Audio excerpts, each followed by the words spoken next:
Before we dive into the next exciting story, drop a comment below and let me know, what time is it where you're watching from? I'm curious to see where everyone's tuning in from around the world. I never thought the hills of West Virginia would become a place I couldn't leave behind, a place that would etch itself into my memory like a scar that never truly heals. I was 38 that summer, recently divorced, and determined to reclaim some measure of freedom and belonging I'd lost along the way. My Volkswagen Westphalia had been my companion through easier trips, nights in Utah deserts, mornings in Oregon fog, but nothing prepared me for what I would encounter when I turned onto a cracked county road outside Elkins, chasing a rumor about an old campground locals claimed was the last untouched piece of wild America. It was late June when I first set eyes on the place, tucked between two ridges so thick with trees they seemed to lean toward each other in conspiratorial silence. The road narrowed until my tires were spitting gravel at the undercarriage. I remember the way the air shifted as I crested the hill. Suddenly it was denser, cooler, as if the land itself were exhaling a warning. The campground didn't even have a sign anymore. Only a half-rotted wooden post stood at the entrance, splintered and leaning, the letters so faded you had to squint to see Spruce Hollow. I'd read about Spruce Hollow in a battered guidebook I'd picked up at a flea market in Asheville, a book written decades ago by some wandering naturalist who'd slept in his camper along every forgotten byway east of the Mississippi. He called it a place where the darkness feels different. I thought it was just poetic language, until I parked in Site 14 and stepped out onto ground that felt softer than it should, almost springy, as if the earth itself were hollow beneath my boots. I didn't see another soul that first evening. The campground was overgrown in a way that seemed deliberate, like nature had reclaimed it out of spite. My headlights caught the sagging shape of an old bathhouse near the tree line, windows broken out, the door hanging at a crooked angle. A cold breeze funneled down the slope and through the van's open sliding door, smelling of damp leaves and something sour I couldn't place. I told myself it was mildew. I always tried to rationalize things in the beginning. That's what we do when our instincts begin to scrape at us from the inside. We look for explanations. We tell ourselves we're just tired, just anxious, just making things up. I set up camp anyway, because stubbornness was a habit I hadn't yet shaken. I unrolled my bedding, lit the small lantern I'd inherited from my father, and brewed a cup of chamomile tea on the portable stove. The flame flickered every time the wind shifted. The quiet around me grew so complete it was almost unbearable. No distant hum of highway, no chatter of other campers, only the occasional sigh of trees shifting against one another. When the tea was ready, I climbed into the van and closed the sliding door, feeling safer behind that thin sheet of steel. But as I sipped and watched the darkness swallow the last glow of dusk, I had the creeping sense I wasn't alone. I reminded myself I had no evidence of anything unusual. No footprints, no voices, no movement. But some part of me felt observed, like a gaze that pressed against the back of my neck. I tried to ignore it, to focus on the small comforts. The heat of the mug in my hands, the familiar smell of chamomile, the soft creak of the van suspension. Still, every few minutes, I'd glance out the windows, half expecting to see a face in the trees. It was sometime after midnight when I first heard the knocking.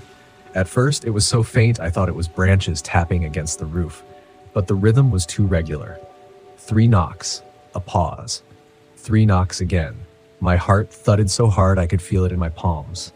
I turned off the lantern and held my breath, straining to hear through the dark. Nothing but silence.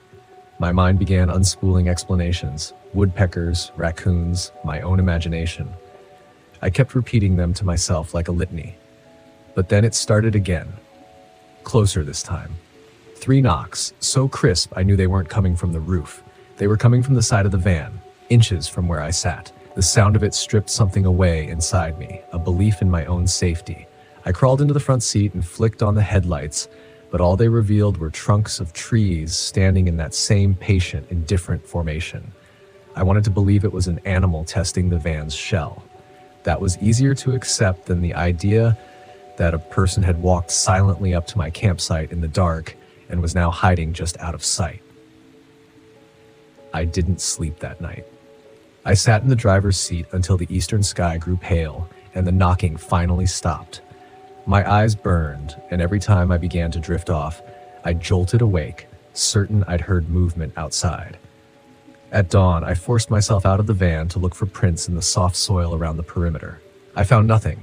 No boot treads, no animal tracks, only my own footprints circling the van like evidence of my own rising panic.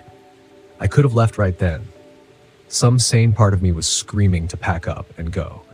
But leaving would have felt like an admission that whatever had happened was beyond explanation.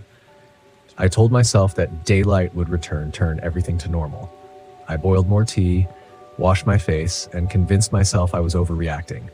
That was when I met the only other person I'd see in Spruce Hollow. He came walking down the path between campsites just as the sun began to filter through the branches. He looked to be in his 60s, wiry and stooped, with skin so deeply lined it resembled the bark of the trees around us. He wore faded coveralls and carried a rusted metal pail. When he saw me, he lifted a hand in greeting but didn't smile. His eyes were pale, almost colorless, and they didn't quite meet mine when he spoke. "Did you hear them last night?" he asked, like it was the most ordinary question in the world. I opened my mouth, but no words came. My heart was still thundering from the long hours of fear. He nodded as if my silence was answer enough and continued down the trail without waiting for a response. For a long time after he disappeared behind a bend in the trees, I stood there, trying to convince myself he was just another camper, just another person trying to find a scrap of solitude in the hills. But I never saw another vehicle parked in any of the sites. And when I finally worked up the nerve to follow the path he'd taken, the trail ended in a thicket so dense it would have taken a machete to get through. I could feel the shape of my own disbelief shifting, becoming something raw and unsteady.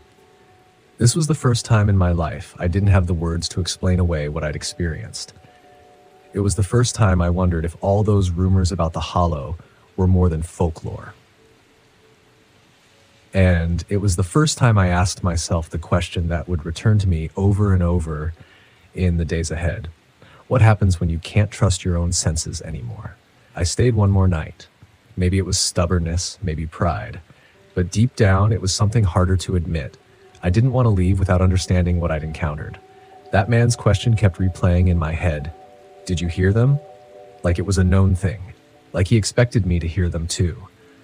Like I'd become part of something the moment I parked at Site 14. All day, I tried to act normal. Took out my small camp stove, made eggs and toast, jotted some thoughts in my leather journal. But the air never lightened. Even in daylight, the forest had a pressure to it, like the trees were watching but pretending not to. Birds didn't sing here. Wind passed over the canopy without ever really touching the ground. I realized there were no squirrels, no deer, nothing but a silence that felt wrong. Dead, but not empty. It wasn't absence, it was restraint. That night, I locked the van doors, something I'd never done before while camping. There was always a thrill in feeling part of the world around you. Open doors, fresh air. Not here. Not anymore. I drew the curtains and kept a hunting knife within reach, though I barely knew how to use it. My lantern stayed on until the battery faded into dim flickers, and then there was nothing left but the dark. And the knocking returned. This time it was different, slower, more deliberate. 3 knocks. A pause, but then a 4th knock closer to the rear. Then silence. My mouth was dry, my whole body tense so tight it felt like my spine might snap. I didn't move, I didn't breathe. I just listened. And then, faintly, under the wind, or what I thought was wind, I heard something else. Whispering. Low, breathless, garbled. Not one voice, but many. Layered over each other like the tangled roots of the trees around me. I pressed my ear to the van wall, hardly believing what I was doing. The voices were outside, but they didn't sound angry or urgent. They sounded confused, like someone trying to remember something they'd long forgotten. I couldn't make out any words, just the rhythm, like a conversation buried too deep to unearth. And then they said my name. Not loud, not clearly, but I swear to God, someone out there whispered my name in the same breathless tone. Not yelled, not called, whispered as if testing it. Evan, I sat frozen for what felt like hours. The whispers faded. The knocking stopped. Nothing else happened that night. And maybe that should have been the worst part. The fact that I was left alone with my racing thoughts, my inability to prove any of it. At dawn, I left the van and took another walk through the campground. I needed to ground myself in something real. But the path where I'd seen the old man the day before, it wasn't there anymore. What had been a worn, walkable trail had become an unbroken wall of green. No footprints, no clearing, no rustling where he'd passed through. It was like he'd never existed at all. That was the moment the denial began to crack. Not break, but crack. I decided to leave Spruce Hollow that morning, but as I pulled the van out of Site 14 and back onto the gravel path, something strange happened. I kept driving in loops. Every turn I made should have brought me closer to the main road, but instead, the road circled back to the hollow again and again. I passed the same dead log 3 times, the same crooked birch with the lightning scar. I started marking the trees with bright yellow tape. And still, somehow I circled back to where I'd begun.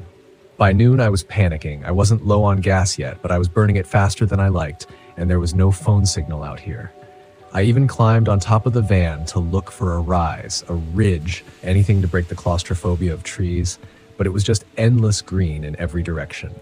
I couldn't tell if it was some optical trick of the mountains or if something else was at play. I finally stopped near a patch of exposed rock that looked familiar. I shut the engine off, stepped outside, and screamed. Just screamed. I wanted someone, anyone, to hear me.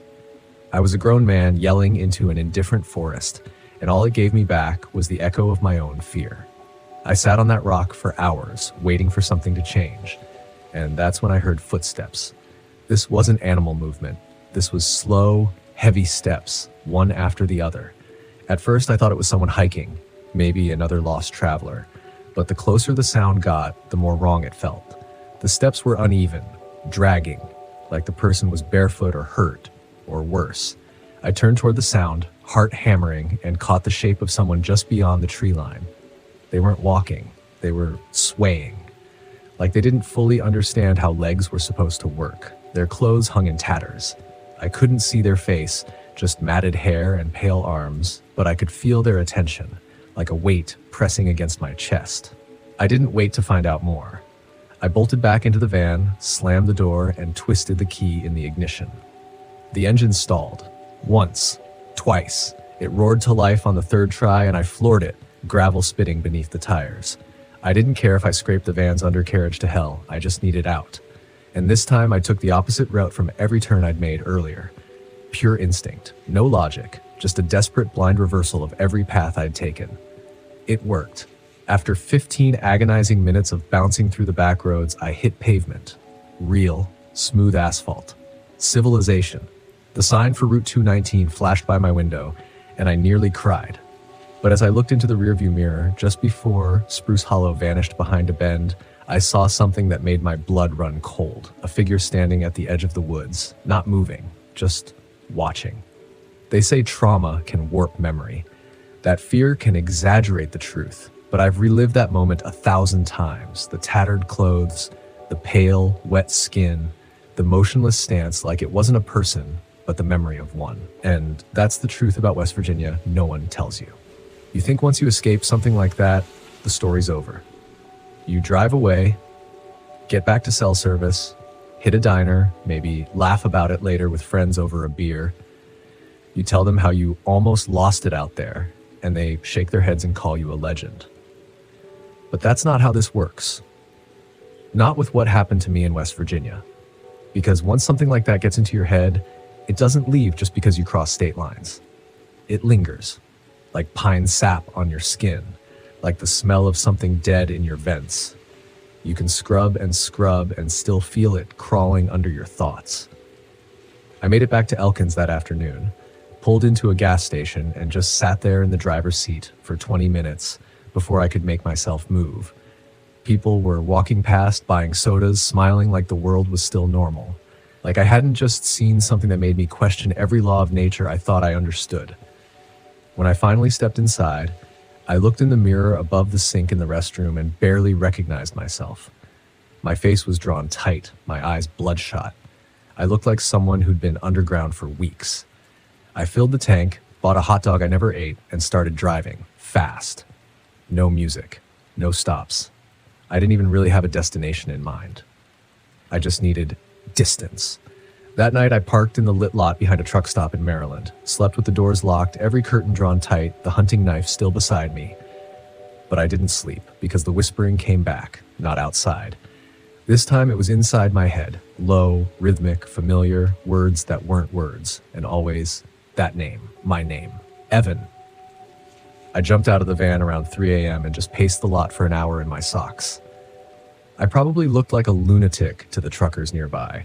One of them actually asked if I was all right. I lied and said I was coming down from a panic attack. Maybe that wasn't so far from the truth. But how do you explain to someone that you're being followed by something that doesn't leave footprints, that you saw a figure in the woods who wasn't quite alive and wasn't quite dead, that you heard voices without mouths, knocking without hands? You don't. You don't explain it. You bury it. You drive further. You wait for it to fade. Only it didn't.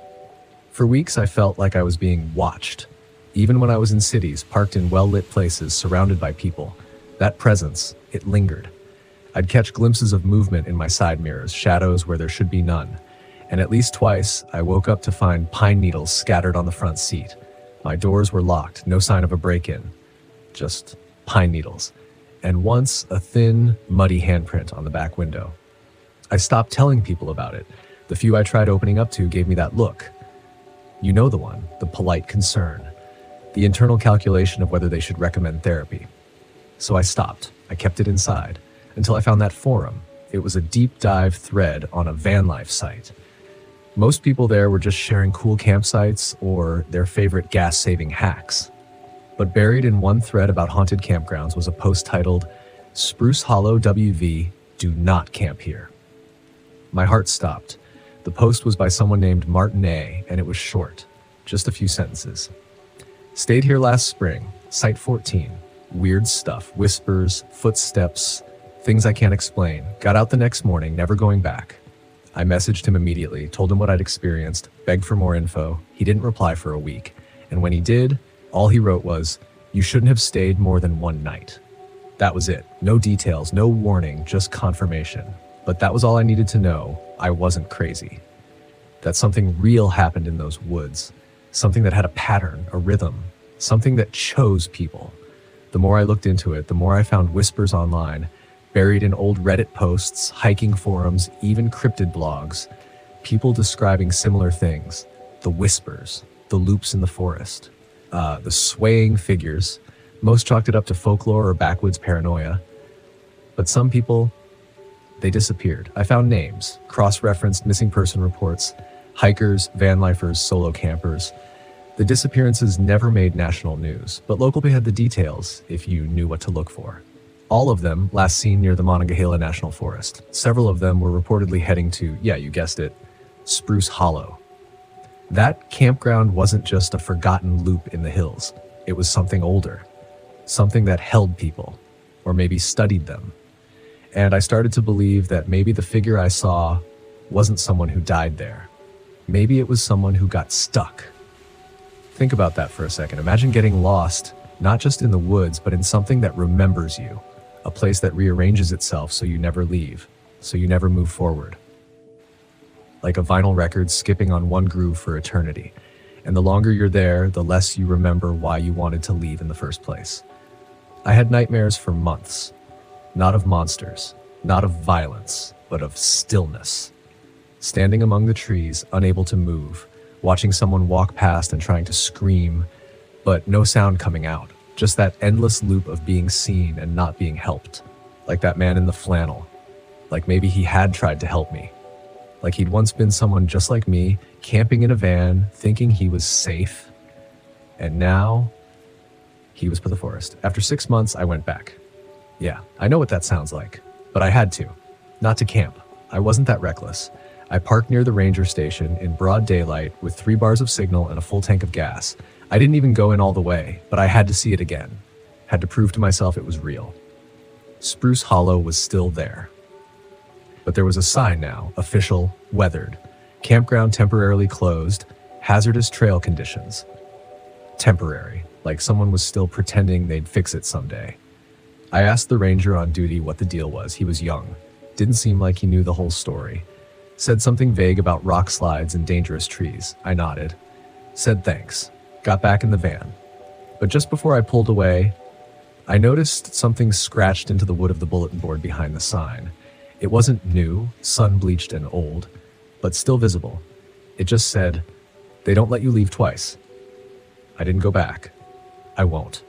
Not because I'm afraid of dying out there, but because I think if I go again, I won't want to come back. You start to realize something. Driving away from a place like Spruce Hollow, it doesn't matter how far you go.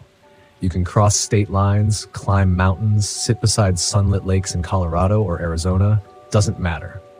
The woods don't need roots to follow you. Once they've reached into your head, into your fears, into your story, they travel with you. I didn't understand it at first. I thought I'd escaped. Thought I was safe again because I'd returned to civilization, to light, to logic. But safety isn't about where your tires touch asphalt. Safety is about whether your mind ever left the forest. And mine didn't. Not really. I'd drive down familiar highways and see flickers of him, flannel man just standing off the shoulder, hands at his sides, that same swaying movement, as if the wind wasn't blowing anywhere else but on him. I'd turn my head, try to catch him fully in view, but he'd be gone. And sometimes at night, when I parked somewhere quiet, I'd wake up with that same taste in my mouth. That damp, moldy taste of decaying bark, of wet leaves pressed too long under boots, the smell of a place that was never meant for comfort, never meant to let you rest. I know now that West Virginia is more than a place. It's a threshold. It's not the roads or the pine trees or the forgotten logging trails that make it dangerous. It's the silence between places, the invisible doors you don't realize you've stepped through until it's too late. When I first bought my Volkswagen, I thought I was buying freedom. The keys felt like wings, like I could outrun anything, debt, heartbreak, monotony. I thought the road was my salvation, that I could just live out there with nature as my ally. But what no one tells you is that nature doesn't care about your reasons. The wild doesn't love you back. It watches. It waits. And in certain corners of this country, it tests you, not with blizzards or bears or getting stuck in the mud, but with something far older, something intelligent, something that wears the woods like a skin. Spruce Hollow taught me that. Or maybe showed me is the better word, because I don't know if there's anything to be learned in a conventional sense. You don't leave a place like that with lessons you can write in a journal. You leave with wounds, invisible ones. The kind that ache when the temperature drops, when the fog rolls in thick over the ridgeline, when the cicadas stop chirping too suddenly. You leave with questions you can't ask without sounding insane. And most of all, you leave with the weight of knowing you weren't supposed to leave at all. I've thought a lot about that scratched message on the board. They don't let you leave twice. What did it mean? Was it a warning? A confession? A dare? I think it was a truth. Not a rule, not a threat, a truth. I got out because I didn't understand what I was in, because I stumbled in like a tourist, because I wasn't yet theirs. But the ones who return, the ones who go back thinking they're stronger, braver, or smarter, they become part of it. Because the forest knows them now, knows how to bend their doubts into paths, knows what memories to echo between the trees, knows what shape their fears take when the sun goes down. People ask me if I'll ever write a book about it, if I'll ever tell the whole story, start to finish. But how do you write about something that's still happening, that's still crawling through your dreams, still waiting behind tree trunks in every national park you visit? How do you write an ending when you never truly left? I still camp, still drive the van. I've just learned to be careful. I listen to the animals. I avoid places where my GPS glitches too often. And when I see a narrow trail with no footprints, I don't follow it. But sometimes, some nights, I still hear it, that whisper. Not angry, not even loud, just curious. Like something remembering my shape, my voice, my scent. And I wonder if one day I'll stop running.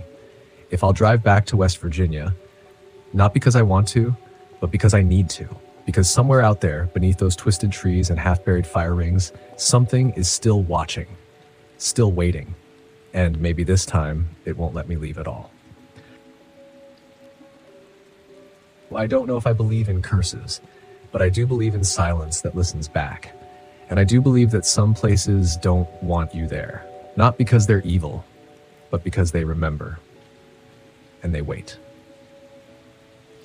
My name's Alex Hart. I'm 36 years old, and this happened 2 summers ago when I took my 76 VW Westphalia into Arizona for what was supposed to be a solo healing trip through the Southwest. I had just gone through a brutal divorce. 8 years of building a life down the drain in 6 months. I needed space, badly. Space from the city, from the noise, from the people who kept telling me how resilient I was. So I pulled out an old camping map, the one I used to dream over as a kid. The red ink circling the big spots. Zion, Arches, Monument Valley, and of course the Grand Canyon. I thought if I could just park on the rim and sleep under stars, I might remember who I was. I hit the road in June. My Westie, Clara, rattled and hummed like an old friend shaking off dust. The further I got from Los Angeles, the more human I started to feel again. No schedule, no deadlines, just the sound of wind carving desert stone and the smell of sagebrush and heat. By the time I reached the Grand Canyon's south rim, I'd already spent 3 weeks off-grid. I felt light, clear-headed. I had no idea what was coming. I pulled into a small, primitive campground just south of the park boundary. Not the usual tourist haunts. This was down a gravel forest road surrounded by ponderosa pines and red dirt, barely marked. There were maybe 5 other vehicles scattered along the tree line. A few tents. One other Volkswagen bus, orange, faded, with New Mexico plates. As I parked and stepped out, the first thing I noticed was how still it was. Not quiet. Arizona is never truly quiet, but still. Like the air was thick with something just out of reach. That night, I met a man who changed everything. I had just finished making dinner. Simple stuff, beans and tortillas on a propane stove, and I was setting up my folding chair when I heard twigs crack behind me. I turned. A man stood at the edge of the trees, maybe in his late 60s. Wiry build, weathered face, long gray braid. He didn't smile, just looked at me with eyes that had seen more than I could imagine. "You camping here alone?" he asked. I nodded, cautious but not afraid. He stepped forward slow. "You shouldn't." I waited for a punchline. There wasn't one. "Why?" I asked, trying to keep my tone neutral. He pointed beyond the trees west. "You're parked too close to what isn't yours? You feel it yet?" I said nothing, because the truth was, I had. He introduced himself as Ben, said he was Dine, but had Cherokee roots from his grandmother's side. He didn't say where he was staying, just that he'd been visiting old places. Then he told me something I still don't fully understand. There are paths in this land that are older than memory. They don't forget, and sometimes they don't forgive either. I asked if he meant spirits. He shook his head. "Not ghosts. Older than that? Places that remember blood. Sounds that call back what walked before us." I don't know why, but I didn't laugh. Maybe it was the way the wind shifted when he spoke. Maybe it was how the crickets stopped for just a second like they were listening too. He looked toward the canyon and said, "There's something in those cliffs. Not a monster, not a man, just grief, wearing shape." Then he walked back into the trees. That night I couldn't sleep. Something about the way he said grief wearing shape stuck with me. I thought about all the stories I'd read, vanishings near the rim, hikers gone missing, weird lights people brushed off as drones or satellites. But I also thought about how grief can make you see things, how your own sorrow can echo until it sounds like a warning. I tried to shake it off. Around 2:17 a.m., I sat up with a start. At first, I didn't know what woke me. Then I heard it. Faint, rhythmic, tapping, not on the van, not on the trees, but from underneath. It sounded like something brushing against the undercarriage. Slow, intentional, like fingers dragging. I held my breath. The air inside the van was suddenly ice cold, like someone had opened a door to another season. I leaned down, peeled back the curtain by my bed. Nothing, just darkness and pine needles. Still, that sound kept going. Not louder, not faster, just steady, like it wasn't trying to scare me, just to be heard. I turned on my flashlight and threw open the van door. Silence. I stepped outside, heart pounding, walked around the van with the flashlight sweeping in arcs, no tracks, no animals, nothing out of place. And yet the smell, like wet stone, like old copper, like something had been disturbed that wasn't ready to be seen. I barely slept the rest of the night. The next morning, the man, Ben, was gone. No trace of him. I asked a couple camp neighbors if they'd seen an older native guy walking through the woods. No one had. I packed up Clara by 10 a.m. and debated leaving the park entirely. But something, stubbornness, pride, maybe just a desire to prove I wasn't losing my mind, kept me there. I drove deeper into the park instead. Found a ridge road with a steep overlook and no other cars. Parked. Ate a peanut butter sandwich. Tried to sketch the view. That was the first time I saw it. A figure, far out on a rock ledge about 600 feet across the canyon cut. Too far to make out details. But it was standing upright. Still. Watching. I blinked, looked down, looked back. Gone. The thing is, I don't panic easily. I've solo camped dozens of times. I've heard bears, seen snakes, even woke up to a coyote sniffing my shoes once. But this wasn't that kind of fear. This was old fear. Bone deep. Primal. The kind that doesn't make you scream. It makes you still. I started the engine and drove back to the main road, fast. By sunset, I'd found another site, an old fire road about 10 miles from the previous spot. Deeper woods. No one else around. The wind that night was loud, almost angry. Trees swayed like they were trying to shake something off, and that's when I heard it again. The tapping. This time, not under the van. This time, from inside. This time, from inside. It started faint, almost like condensation dripping, but there hadn't been any rain. The air was bone dry, dust clinging to every surface. No moisture, no movement. But the tapping grew clearer, soft at first, like something tapping the inside of the cabinetry. Then louder, more deliberate. It came from the back cabinet above the engine bay, the one I always kept latched shut. I turned on the dome light. The glow buzzed, flickering slightly. I sat up, breathing shallow. Every instinct in my body told me, don't open that door. Don't move. Don't acknowledge it. But curiosity is a disease, and fear sometimes feeds it. I slid across the bench, heart beating so loud I could barely hear my own thoughts, and slowly unlatched the cabinet door. Nothing. Just my camp stove, an extra flashlight, a few bags of dehydrated lentils. I reached in to push things around, and that's when I noticed it, a small circular mark at the back wall of the cabinet, burned into the wood, almost like a fingerprint, except thunger. Clawed. I ran my fingers over it. Cold. Unnaturally so. Like the inside of a freezer that had been off for weeks. And then, somewhere deep in the trees behind me, a sound. Not an animal, not a person. A voice.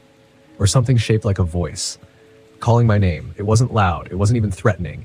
It was the way it knew my name that twisted my gut. I froze. Every muscle tense like a deer caught mid-step. It came again. Softer. Closer. Alex. Drawn out. Like wind over stone. Like breath that had been waiting too long to speak. I didn't move. Didn't even blink. I just sat there in the half-light of the van, every inch of me listening with the kind of attention I'd never known I possessed. It didn't come again, but something scraped the outer panel of the van, right where my shoulder was resting on the interior wall. 1, 2, 3. Slow drags, like fingernails tracing the metal skin. Then silence. I didn't sleep that night. I didn't even lie down. I sat up, knees pulled to my chest, flashlight in hand, just staring at the door. By morning, everything looked the same. No marks on the van, no footprints in the pine needles, no sign that anything had been there at all. But I knew what I'd heard, and I knew, deep down, that it wasn't done. I spent the next day driving, nowhere specific, just away. I must have passed 15 scenic overlooks without stopping. Couldn't look at the cliffs, couldn't even glance into the canyons without my skin crawling.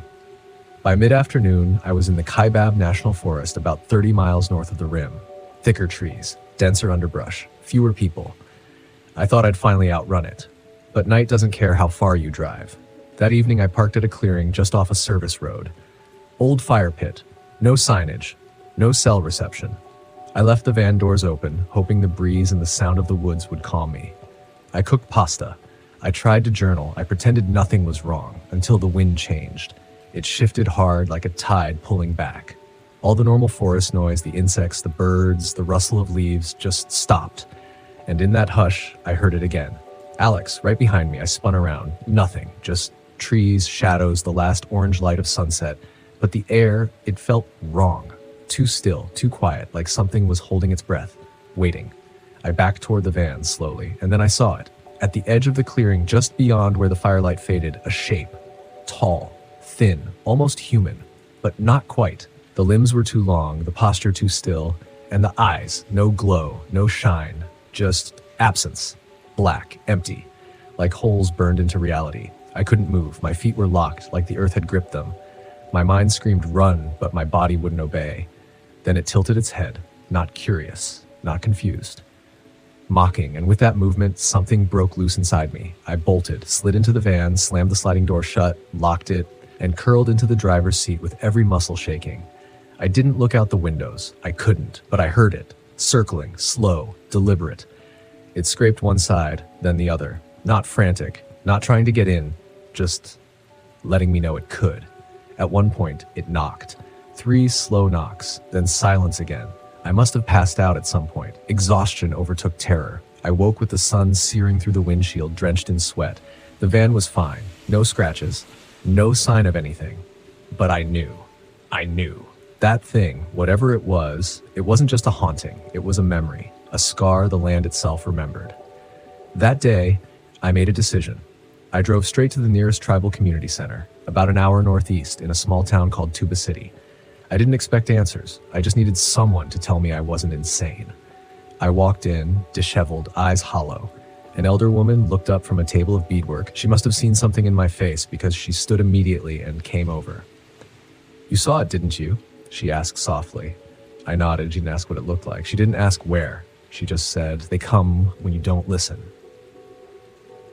I told her about Ben, about what he warned me. She listened, quiet. Then she said, "There are places here that were never meant for us, not even for our ancestors, places soaked in grief so old it grew teeth." I asked her what I was supposed to do. She looked me in the eye and said, "Leave, but do it with respect. Speak to the land, acknowledge it, then go, and don't look back." So that's what I did. That afternoon, I drove to the edge of the woods where I'd last camped. I stepped out, placed my hand on a tree, and I said, "I didn't know. I didn't mean harm. I'm leaving now."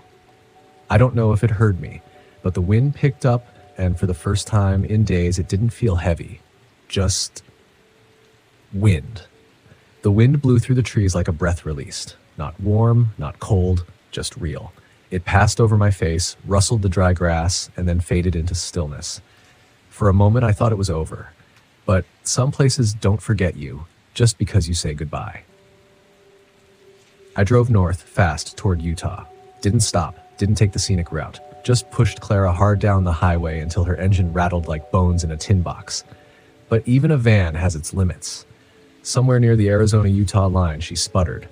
The engine coughed once, twice, then stalled. I coasted to a stop near a trailhead. Nobody around, just dry scrub and towering stone monoliths in the distance.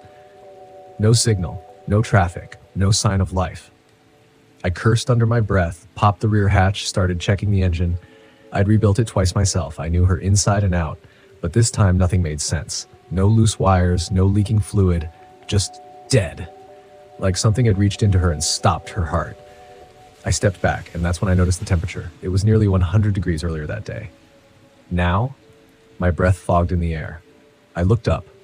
The sky was clear. Sun dipping low, yes, but not enough to explain this cold. It wasn't normal. It wasn't natural. It was personal. Then came the sound, not a growl, not a voice, just a vibration, like a drum beat, deep, ancient, felt in my bones more than my ears. Doom, doom, doom. It pulsed from the ground upward, like the land itself was warning me, or mourning. I turned around, slow, deliberate, knowing what I'd see. There it was, closer now, same shape, same wrongness. That too tall figure, limbs too long, standing not 20 feet from my van, but now I could see its face, or lack of one. The skin was stretched, tight and cracked like old leather. No mouth, no nose, just 2 gaping holes where eyes should be. Black, endless, and something about it felt familiar. Not the way a person feels familiar, the way pain feels familiar, the way regret returns like an echo you never meant to release. It didn't move, didn't charge or scream. It just raised its hand, slowly, gently, like it was reaching through me. And that's when I understood. This thing wasn't just haunting me, it was me. Or part of me. A grief I hadn't faced, a sorrow I had buried so deep it had taken shape in the bones of this land. I saw flashes, fast and disjointed. My ex-wife's face when she told me she was leaving. My father's funeral. The night I sat alone in the hospital parking lot after my sister overdosed. All of it. stacked on my soul like wet blankets, molding, heavy, rotting into silence. And this place, it had pulled it out. I fell to my knees, not from fear anymore, but from recognition. And I did the one thing I hadn't done since I started this trip. I wept. Not quiet tears, not strong, silent sobs, but full, shaking, guttural grief. For everything, for everyone I'd lost, for the person I used to be, for the version of me that still wanted to be whole. I wept into the dirt until my hands bled from the gravel, until the wind howled through the canyon like it was weeping too. And when I looked up, it was gone. No shape, no figure, just wind and Clara and the long road ahead. I crawled back into the driver's seat, shaking, wiped my eyes, turned the key. She started, smooth, effortless, like nothing had ever been wrong. I didn't question it. I drove. And for the first time in weeks, I didn't feel chased. I drove until the sky turned purple and the desert opened into horizon. I found a small gas station near Page, parked under the fluorescent lights, went inside, bought a bottle of water, a pack of jerky, and stood there like someone just waking from a coma. The cashier, a kid maybe 20, looked up and said, "Rough trip?" I didn't answer. He nodded like he understood anyway. And behind him, mounted on the wall, was a faded photograph of a man. Older, gray braid, worn face. "Ben," I stepped forward. "Who's that?" I asked. The kid turned. "Oh, that's Ben Yazzie. Used to live out by the Kaibab trailhead. Died a few years ago." My uncle said he was one of the last who still remembered the old stories. I didn't speak, just stared at the photo, heart thudding. "You knew him?" the kid asked. "No," I said, but my voice trembled. "But I think he knew me." Back in the van that night, I didn't lock the doors. I didn't need to, because I finally understood what this trip had been about. It wasn't just about camping, or nature, or escape. It was about reckoning. The land out there, it doesn't give you what you want. It gives you what you need, even if it rips it from your chest. Some of us go out there looking for peace. Some of us get a mirror. And sometimes, if you're lucky, you come back not just changed, but freed. It took me 3 more weeks to make it home. Not because the roads were bad, not because Clara had trouble, but because I wasn't the same person anymore. I couldn't just pull onto highways and blast music like before. I couldn't look at forests or stone bluffs without hearing the echoes. Every mile felt like shedding a layer. Not pain, not fear, just truth. The desert had shown me something I'd spent years running from, that the monsters out there weren't made of fangs or claws. They were made of memory, of silence, of everything I'd buried in the name of moving on. One night, just outside Flagstaff, I parked beneath a sky so wide and black it looked like the end of the world. Stars blinked through the branches like holes punched in paper. And I saw my reflection in the windshield, drawn, older, cracked in places, but real.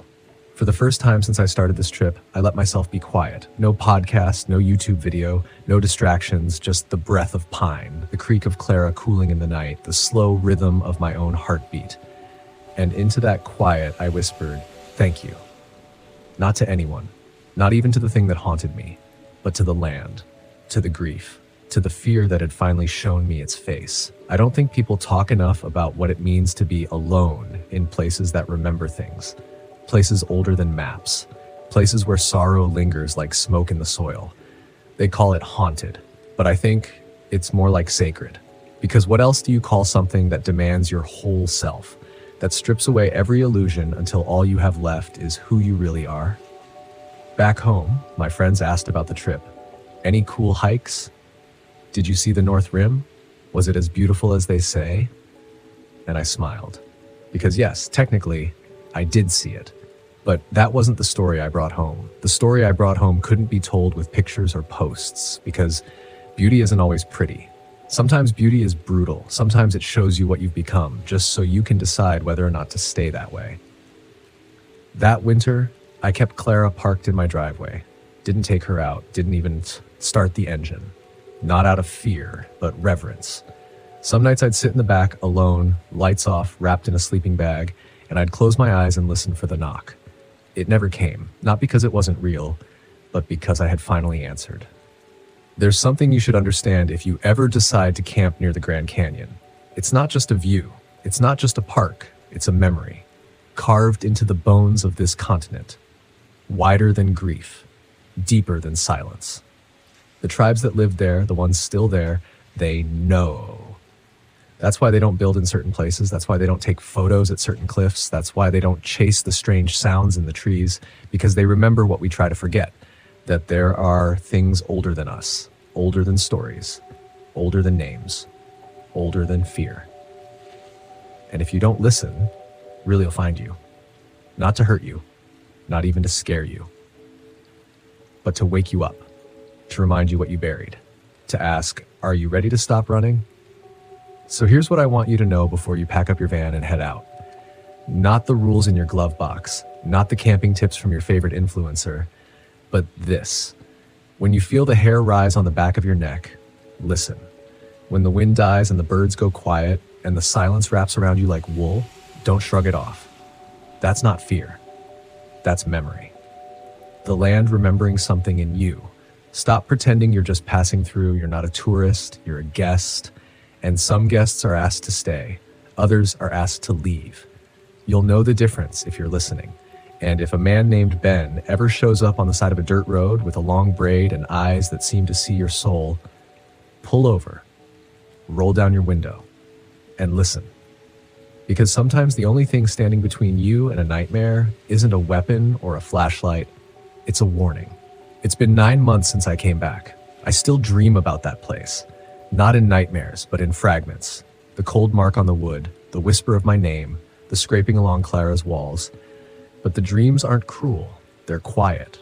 They don't chase me anymore. They remind me. And I let them. Because some stories shouldn't be forgotten. Some places shouldn't be crossed. And some lessons are carved not into books, but into the dirt itself. If you ever go out there, into the red dust, into the pine, into the canyon that breaks light into color like a wound into healing, don't ask what's waiting for you. Ask what you've been hiding from. Because sooner or later, the land will answer. And when it does, it won't whisper, it won't shout. It will be. And you'll feel it not in your ears, but in your blood. You'll know that this was never just a camping trip. This was a reckoning. And the land always remembers who listens and who doesn't. I've always believed that certain places remember, not in a mystical way, not with ghosts and ghouls lurking in the trees, but in the way the ground settles differently under your feet when something terrible has happened there.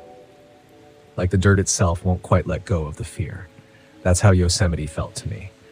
And I didn't even know the half of it when I pulled in with my old 1987 Volkswagen Vanagon, painted a faded robin's egg blue, the kind of color that makes strangers smile when you're parked at a rest stop.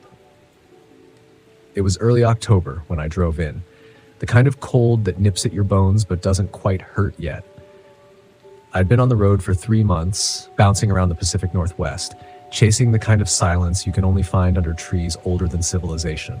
The kind of quiet that makes you wonder if the world even remembers your name. I wasn't supposed to stop at Yosemite. My plan had been to head east, maybe Utah, maybe Arizona. But a guy named Darren changed that. I'd met Darren at a gas station outside Modesto. We got to talking, 2 strangers with long beards, weathered faces, and vans that had seen better decades. He was heading up into the park for a few days, said he knew a spot off-grid, quiet, tucked into the woods where the rangers don't bother you. He'd been there twice before. You'll sleep like the dead, he said with a wink.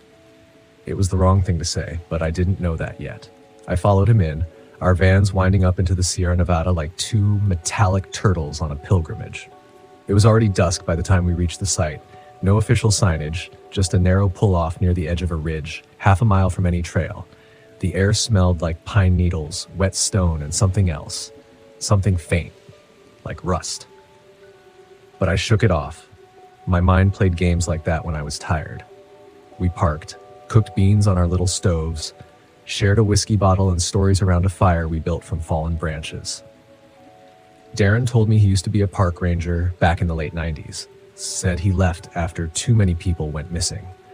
I laughed at first, thought he was joking, but the way his face didn't move, no smile, no blink, it made something cold settle under my skin. People disappear in national parks all the time, he said, eyes reflecting the firelight like polished stones. That's not the scary part. The scary part is how often no one comes looking. I didn't press. I should have, but I didn't. Later, when the fire had died and the stars were too many to count, I climbed into my van and slid the door shut behind me. That satisfying chunk of the latch felt like a promise. A shell, a cocoon of safety wrapped in rust and fiberglass. But that night, I didn't sleep like the dead. I barely slept at all. At first, it was the wind, whispering through the trees like it had a secret and couldn't decide whether or not to tell me. Then came the knocking. It was subtle. Too subtle for a human. Not loud, not insistent, just a tap, like a finger, one finger, over and over on the back of the van. I froze. I wanted to believe it was a branch, maybe a pine cone rolling off the roof, but the pattern was wrong. It had rhythm. It stopped when I held my breath, started again when I exhaled. I didn't move. I didn't even blink. I just stared at the ceiling of the van and counted the seconds between each knock. 5 seconds. Tap. 7 seconds. Tap. Then 3 in quick succession, as if whoever or whatever was out there got impatient. When I finally worked up the courage, I slid the curtain on the rear window just a crack. Nothing. Just trees. Wind. The moon high and pale like a bruise. By the time morning came, I'd convinced myself it had been a dream. Darren was already up, drinking instant coffee from a tin cup. He didn't mention the noise, and I didn't bring it up. We hiked that day. Nothing serious, just a couple of miles to a stream he liked. He pointed out things along the way. Old ranger trail markers, animal tracks, the burnt shell of a ranger station destroyed in a fire back in 2002. He seemed to know the woods too well, almost like he was leading me in, not walking beside me. That night, the tapping came again. This time, it was on the side window, closer to my face.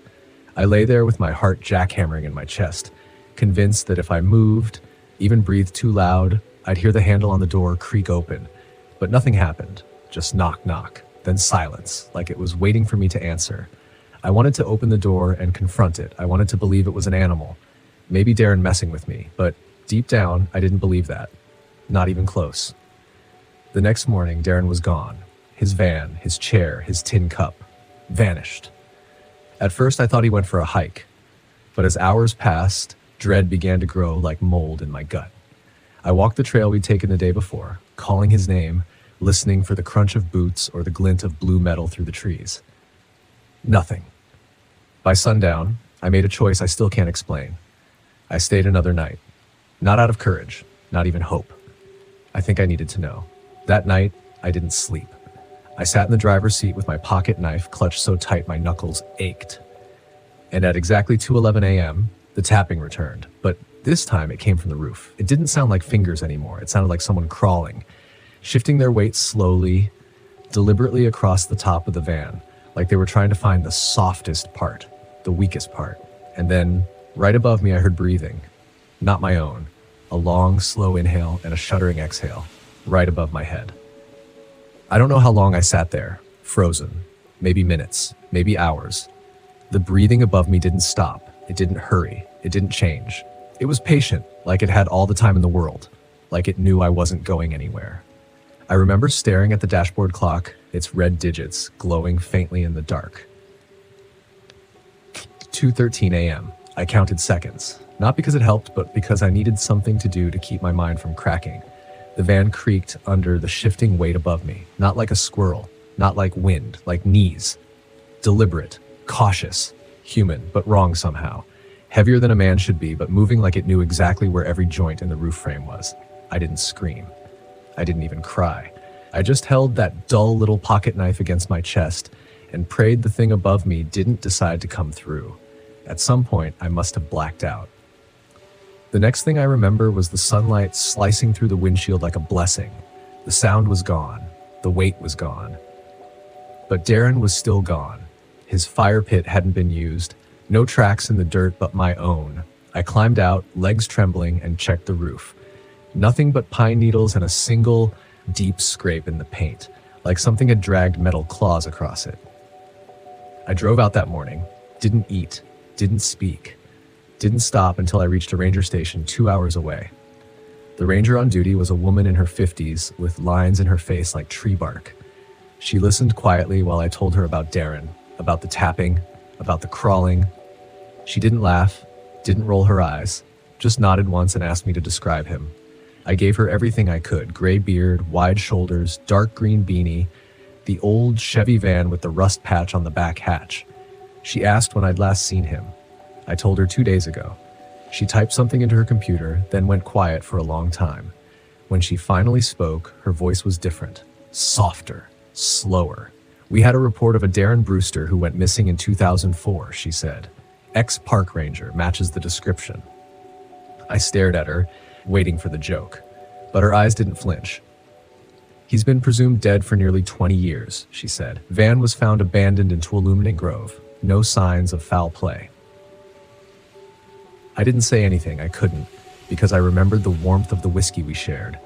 I remembered his hand gripping my shoulder. I remembered the way he'd laughed when I burned the beans. You don't hallucinate moments like that. You don't share firelight with ghosts. But I didn't argue, just nodded, thanked her, left. I didn't go home. I didn't go to another park. I just drove days, maybe a week, until I found myself outside a mechanic's shop in Reno, trading the Vanagon in for something newer, something quieter, something without a roof I had to sleep under. And for a while, I tried to forget. I really did. But forgetting isn't the same as healing. And the thing about fear, the real kind, the kind that creeps into your bones when no one's watching, is that it doesn't just go away. It waits, it lurks, and sometimes it follows. Because 2 months later, after I'd settled in a small trailer park outside Flagstaff, I started hearing the tapping again. It wasn't every night, but it came, soft, measured, sometimes on the trailer door, sometimes on the tiny kitchen window, always around 2 a.m., always when I was just about to fall asleep. I never opened the door, not once. I couldn't bring myself to, but I started researching, started digging. And what I found wasn't in the headlines. It wasn't on TV or in the ranger station logbooks. It was buried in forums, in archived newspaper clippings, in first-hand accounts buried in the margins of the internet. Stories that felt too wild to be true, but too consistent to be fake. People had been disappearing in Yosemite for decades. Hundreds of them. Not tourists who wandered off drunk. Not kids who fell from ledges. People who knew the land. Rangers, hunters, locals. Most never found. Some were found miles from where they vanished. Without shoes, without memory, without any explanation. Some came back, different, changed. One ranger's journal, published anonymously in a long-forgotten blog, mentioned the sound, the knocking, the same pattern, the same hour. He called it the second visitor. Said it came after the forest had taken its first. I didn't know what that meant, still don't, but the more I read, the more I felt it. This wasn't just fear, this was history. This was something older than the park, older than people. One entry in particular stopped me cold. It was from a ranger named Holt, written in 1978. "There's a pattern, every 7 years, always the same time of year, always near October. Someone disappears, someone hears the tapping, the forest changes. We've tried to map it, to understand it, but you don't map the wind. You don't understand a thing that watches you like you're the animal." 7 years, October. I looked at the calendar. The last reported surge in disappearances in that area, 2016, and now it was 2023, my year. I started keeping a journal of my own, every sound, every feeling, every time the tapping came. I even tried recording it, but it never showed up. The mic would be dead, batteries drained, or worse, the file would be corrupted. Always. And the dreams started. Dreams of forests where the trees leaned in too close, where the shadows whispered in voices that sounded like people I'd lost. I'd wake up with my nails dug into my palms, blood on my sheets, sometimes with pine needles in my hair. I hadn't been near a pine tree in weeks. Then one night, the knocking changed. It wasn't gentle anymore. It wasn't patient. It pounded, full-fisted, rattling the trailer on its wheels. Windows shook, lights flickered, and through the slats of the blinds, I saw something I can't ever forget. A face. Not a monster, not a demon, just a face. Human, but not. Its eyes were too far apart. Its skin looked like it had been soaked in water too long, and it was smiling, not cruel, not happy, just pleased. Like it had found me again, like it knew I remembered. I didn't move. I didn't scream. I just sat on the floor of that trailer, my back against the kitchen cabinets, the cold linoleum pressing into the skin of my calves as the thing outside smiled through the blinds like it had all the time in the world. That night, something inside me cracked, not from fear, not just that, from recognition. The way you recognize a voice from childhood, even if it's been buried in dreams. The way you feel when you suddenly remember something you forgot on purpose. Because that face, it wasn't new. I'd seen it once before, a long time ago. I must have been 10. My father had taken me camping in Yosemite. First time in a tent, first time outside the safety of a paved road. We'd hike deep into the backcountry, just the two of us, and set up camp near a creek. I remember the smell of the fire. I remember my dad's laugh. And I remember so vividly waking up to the sound of something breathing outside our tent. He told me it was a deer. He unzipped the flap and stepped out barefoot in the cold, told me to stay put. He never came back. I was found 2 days later, alone in the tent, dehydrated and catatonic. They said he must have fallen. Got lost, maybe taken by a bear. But they never found his body. No blood, no tracks, just his boots, lined up neatly at the edge of the creek. I never connected it, not until now. But the face in the window, it had his eyes. I packed that night. Didn't sleep, didn't look back. I drove east, through the dark, through the nausea in my chest, through the questions I wasn't ready to ask. I drove until the desert swallowed the trees and the stars were sharp enough to cut skin. That was when I decided to go back. To Yosemite. Not because I was brave, I wasn't. Not because I wanted closure. That's a lie people tell themselves to feel in control. I went back because it wanted me to. And I couldn't live another year waiting for the tapping. Wondering when the breathing would start again. I had to know. Had to see it with eyes wide open. I told no one. Didn't post about it. Didn't call friends. No trail of breadcrumbs. Just me, a duffel bag, a borrowed van, and enough food to last a week. When I drove past the familiar welcome sign, I felt like a man entering a grave. The park was quiet, too quiet for October. Most campers had already cleared out for the season. A ranger gave me a bored nod as I passed through, unaware that I wasn't there to camp. I wasn't there to hike. I was there to listen. I went back to the same pull-off Darren had shown me all those months ago. It hadn't changed. Same bend in the road, same canopy overhead, same hush in the trees that felt heavier than silence. I parked the van and sat. No fire, no food, just waited. And when the sun slipped down behind the granite teeth of the mountains, I felt it. That weight again. The forest didn't breathe like it used to. It held its breath. I walked the path Darren and I had hiked, the one that led to the old stream. My flashlight danced across trunks and undergrowth, making shadows writhe and twist with every step. That's when I saw the boots. Same spot, same orientation, lined up neat at the edge of the water. Only this time, they weren't my father's, they were mine. The boots I'd left in the trailer in Flagstaff, the ones I'd last seen by my bed, and behind them, pressed into the mud, were footprints. Bare. Too long. Too thin. I ran. Didn't think. Didn't breathe. Just ran, stumbling through branches and roots, slicing my hands on thorns as I tore back toward the van. I could hear something moving behind me, not chasing, not running, following. Like it knew I'd come back, like it wanted me to see this much and no more. When I reached the van, the door was open. The interior was cold. Not desert cold. Not mountain air. Refrigerator cold. And in the driver's seat, where I'd left nothing, sat a tin cup. Darren's cup, filled to the brim with river water. I slammed the door, locked every latch, and crawled into the back. My hands wouldn't stop shaking. I didn't even try to explain it anymore. Not to myself. Not to God. I just clutched that old knife like it was anything more than ceremonial at this point. At 2:11 a.m., the tapping started again. But not on the roof. This time it came from inside. 3 slow knocks on the back door where no one should have been. I didn't turn around. I didn't move. And then I heard it speak. It was my father's voice. "I told you to stay in the tent, kiddo." Soft. Loving. Wrong. That's when I understood. This thing, whatever it was, it didn't take people. It became them. It watched, waited, learned their voice, their rhythm, their kindness, and then it used it, not to scare, but to lure. And we walked right in, because we wanted it to be true. We wanted to believe the person we lost might still be out there, calling us home. But it wasn't home. It never was. I didn't sleep that night. I didn't speak. I didn't blink for what felt like hours. Because when you hear the voice of someone you've buried, when it comes from the other side of a thin steel wall and it sounds too perfect, too alive, you learn what real dread tastes like. Not the kind that panics, but the kind that settles in your gut like poison. Slow, cold, patient, just like the thing outside. I waited until dawn, and when the sun came, I didn't feel relief. I felt watched. The woods around the van looked normal, too normal. The kind of normal that covers its tracks.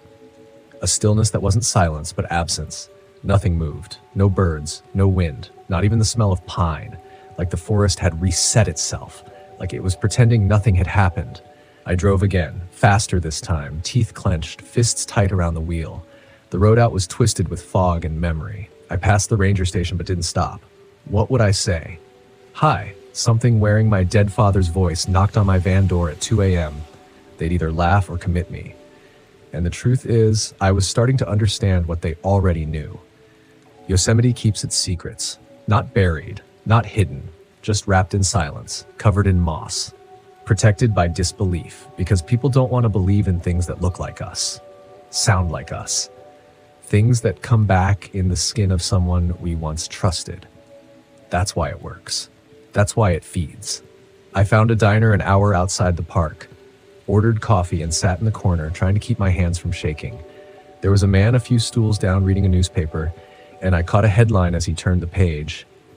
Hiker vanishes near Yosemite, 4th this month. 4th. I stared at the words until they blurred. My heart beat faster than the caffeine could explain. When he got up to pay, he left the paper behind. I reached for it like it was a lifeline. Each of the missing had something in common. All had camped near water. All had entered the park alone. All were experienced. None left a trace. It wasn't a pattern of accident. It was a pattern of selection. I looked at the date again, October 17th. We were in it now. The season Holt's journal warned about. The cycle, the 7-year window. And I had come back at the exact time the forest was looking for its next shape to wear. I should have left then, driven south, thrown my phone in the river and started over somewhere quiet, somewhere dry, somewhere far from trees. But you can't outrun something once it's spoken to you in a voice you love. I drove north instead, toward Tuolumne Grove, toward the place where Darren's van had been found in 2004. It wasn't on the maps, not anymore. But rangers keep everything archived online. I traced coordinates, matched Forest Service records, found a dirt pull-off that hadn't been used in years. I parked and stepped out. The air was different here. Thin, wary. Even the light didn't behave right. It filtered through the canopy like it had something to hide. The smell was thick with rot, like the woods had exhaled something buried a little too shallow. I followed the trail by memory through brambles and thorns, past a tree that had grown sideways from its own weight. After half an hour of hiking, I found it. The van, or what was left of it, crushed into the base of a tree, rusted through. One side torn open like a can of soup. But what made me stop wasn't the wreck. It was the door, propped open. Inside, pinned to the wall with a knife, was a map, yellowed with time, marked with red slashes. Each slash had a name and a year. 1971 Holt, 1978 Levy, 1985 Parks, 1992 Tanner, 1999 Brewster, 2004 Brewster, 2016.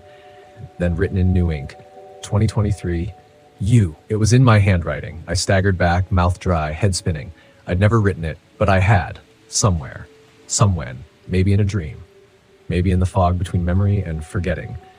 But I recognized the slant of the Y, the way the U hooks. It was mine, and taped beneath the map, folded carefully, was a single Polaroid photo of me, asleep, in the van, the one I was driving now. Someone or something had been watching, had come close enough to press the shutter, close enough to breathe on the glass. I dropped the photo, couldn't feel my hands. Then I heard the whisper, not behind me, inside me, like breath pressed between thought and instinct. You've always been here. The ground tilted, my knees hit dirt. I didn't remember walking here. I didn't remember choosing this trail, but I was standing in the same exact spot my father disappeared. This place, it loops, it repeats, it learns you. And I wasn't the first, but I might be the first to remember. That's when I saw the movement in the trees, not just one shadow, dozens. Tall, thin, slow, like paper men folded wrong. Like figures wearing the skins of lost hikers and forgotten rangers. Faces stitched together from our best memories. All watching me, not attacking. Just waiting. For what? I didn't know. But I ran. Back to the van, back down the trail. I ran with everything I had left in me, and I didn't look back. Not once. because I knew if I did, I might see someone I'd follow. I drove until the gas gauge threatened empty, through switchbacks, through fog so thick it erased the line between mountain and sky. There's a kind of panic that doesn't show up in your voice or your hands. It lives in your spine, electric and unrelenting, like your body knows what your mind won't admit.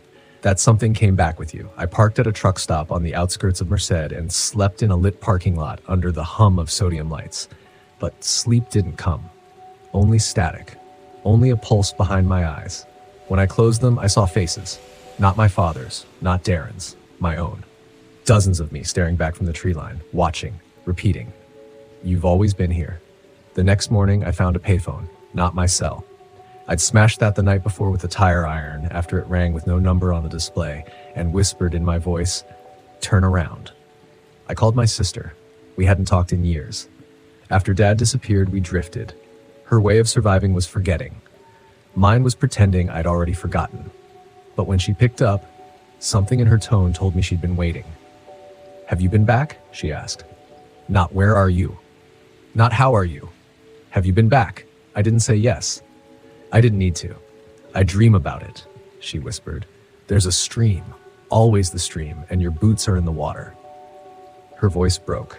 I asked her if she remembered Dad ever saying anything about the park, about what he saw, about strange things, anything that didn't make sense.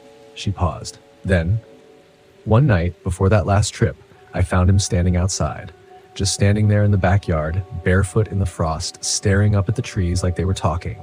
He told me, some places don't want to be remembered, they want to be fed. I don't know what scared me more, that he said it or that I understood it now.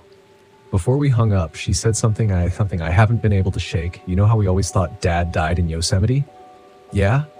What if that's where he was born? I drove south. No map, no plan, just instinct. And as the land flattened out and the trees receded, part of me believed maybe it was done. Maybe I'd escaped. Maybe it had let me go, but monsters don't stop at the forest line. They travel light. It started again near Joshua Tree. Parked off a dirt road at dusk, I saw a man walking the shoulder, alone, in shorts, no pack, nothing on his feet. He looked lost. I rolled the window down and called out, "You okay?" He turned. Same face, mine, exactly mine, but older, weathered, burned by sun and silence, and smiling. Not with kindness, with recognition. I floored it. Didn't look back. Didn't stop until I reached a motel with flickering neon and curtains that didn't close right. I sat on the edge of the bed, staring at the wallpaper. I tried to remind myself what was real, my name, my age, the date. But all I could remember was the map in that broken van, the list of names, the final line, 2023, you. I was part of it now. But part of what? That night, I opened Holt's journal again. The last pages I hadn't dared read. They weren't notes. They were letters written to someone named Elias, who, according to a line scrawled across the back cover, had vanished in Yosemite in 1964. The letters were filled with apologies, regrets, warnings, but the final entry chilled me deeper than any photograph or footprint. It read, "I've seen myself walking the path before I take it. I've seen others wearing my name. The forest copies us, not to become us, but to replace us." To echo the idea of us back into the world so no one remembers we were ever taken. You don't go missing in Yosemite. You become something that lures the next one in. I put the journal down and turned off the light, but the mirror across the room caught the glow of passing headlights, and for a second the reflection didn't move when I did, just smiled. The next morning, I made a decision. Not to run, not to fight, but to tell. To leave a trail no one could erase. A voice that didn't end in a whisper or rot in the dirt beneath some stream bed. Something that would make people ask. I drove to a library in Ridgecrest and scanned every page of Holt's journal. I emailed it to myself, uploaded it to a cloud folder, sent it to old friends with no subject line. Then I started writing this. The truth, as best I can shape it, not to scare you, not for fame, but because you need to understand there is something wrong in Yosemite. Not a ghost, not a creature, something older, something designed. It watches, it waits, and it uses us, our faces, our habits, our love, to bring the next one in. And once you hear it speak with the voice of someone you thought you'd lost, it's already too late. The knock will come, the photo will appear, the woods will call you back. Because this story isn't about me, It's about you, where you camped last spring, that strange dream you had with voices in the trees. That tugging in your chest when you passed that trailhead and thought, maybe I should pull over. It's about the smell of river water when there's no stream nearby. It's about the silence that waits just beyond the firelight. It's about how many of us it already has, and how perfectly it wears our skin. It's been 5 days since I left Yosemite. 5 days since I saw the thing that looked like me walking through the sand outside my van. 5 days since the whisper of my father's voice came through the rustle of a dying tree near Bishop, saying, "This time, you'll stay." I'm writing this now in a Walmart parking lot just off Highway 395. The engine's still running because I'm afraid that if I turn it off, I won't turn it back on. I've kept the lights on inside. Haven't let myself fall asleep. But my body is starting to fail me. My mind, it's thinning, fraying around the edges because I hear something tapping on the glass now and then. Just one knock. Then silence. It waits, just like it did in Yosemite. I've retraced the disappearances.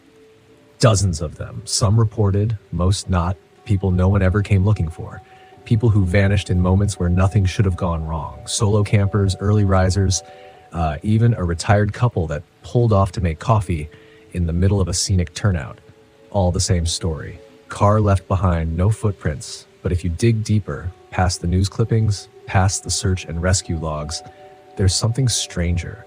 Eyewitness statements that didn't make the reports. Patrol logs that got lost in the shuffle.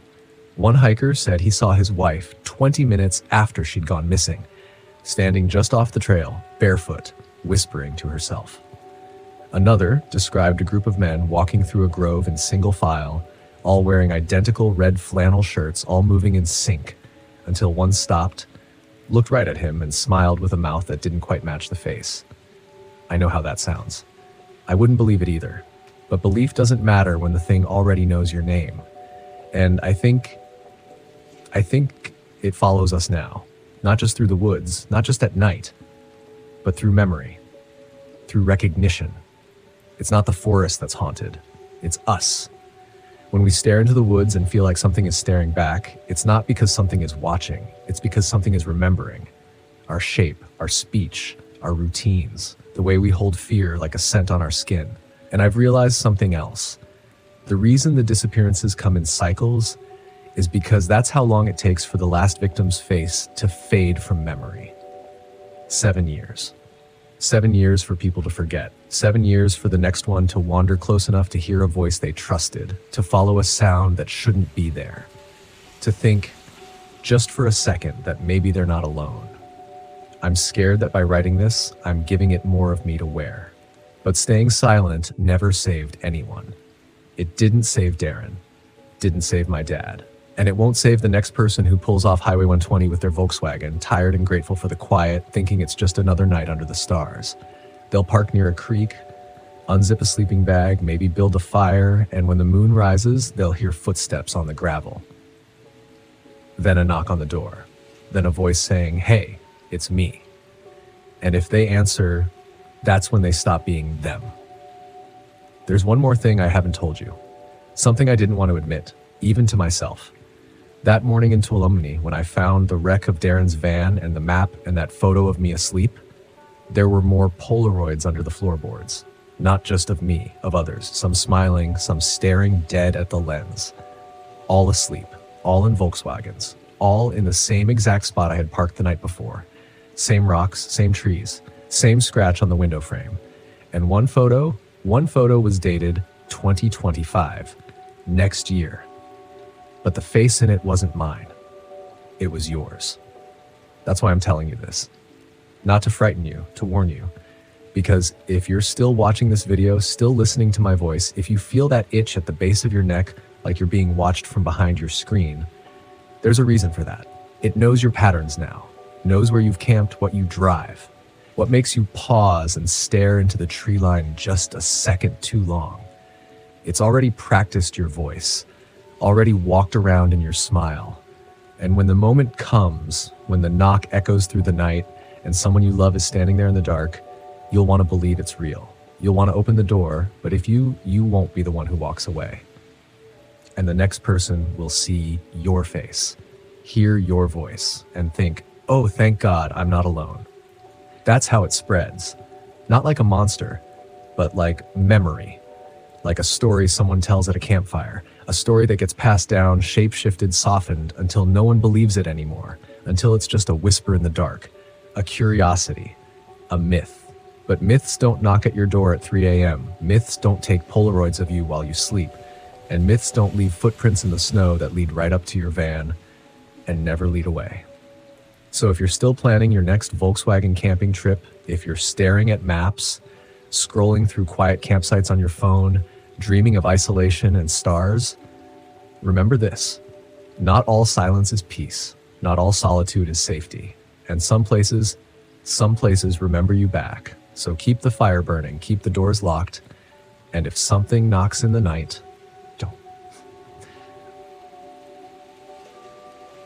I've always believed that a man's silence tells more than his words, and on that trip north, I learned what my own silence had been trying to say.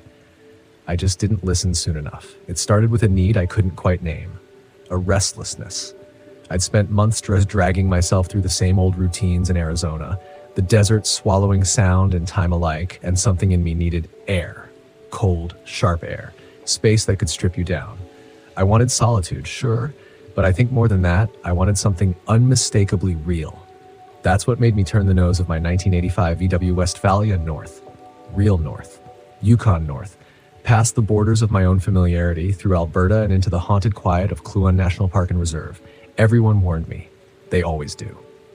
Something about driving a Volkswagen that makes people want to project their fear onto you. Too old for those roads, too remote, too dangerous for solo camping.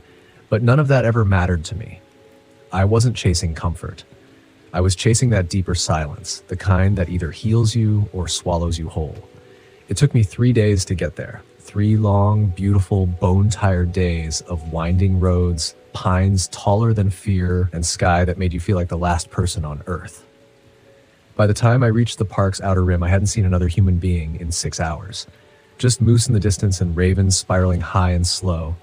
I liked it that way. It felt right. Like my kind of quiet. I chose a primitive site near Kathleen Lake.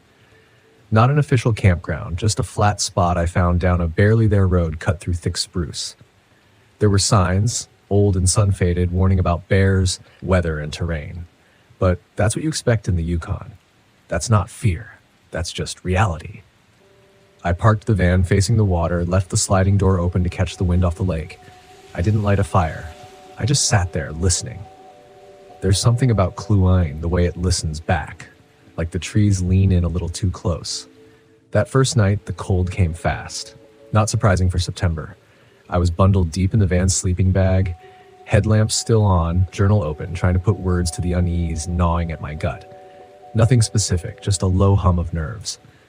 You know that feeling when the world outside your window goes too still, like the air is watching you? I kept writing, pretending I was calm.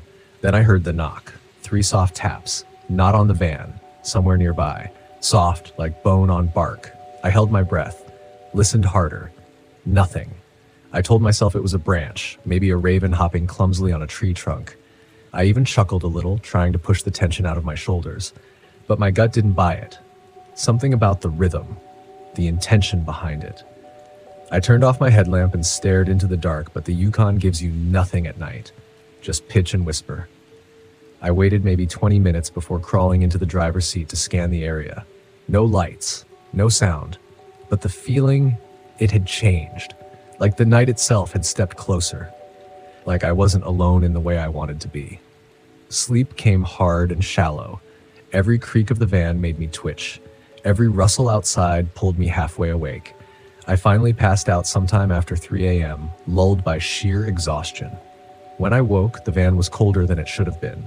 Even with the windows shut, I could see my breath. I stepped out to piss and stretch, and that's when I noticed it. Something was off. The air smelled different. Not the usual alpine clean. There was a faint scent, like old meat, wet fur, rot. I scanned the tree line, still nothing, but the hairs on my arms rose anyway. It wasn't until I turned to grab my water canister that I saw it. Not far from where I'd parked, maybe 40 feet into the trees, something white, hanging, It looked like a strip of cloth, fluttering just slightly in the breeze. I approached slowly, crunching moss and twigs beneath my boots. As I got closer, my stomach turned. It wasn't cloth. It was fur. Pale fur. Something had been skinned and hung on a low branch. Deliberately. Neatly. I froze. It was a rabbit, split open clean, hanging by its back legs from a piece of fishing line. Its body was fresh, still glistening. My breath hitched.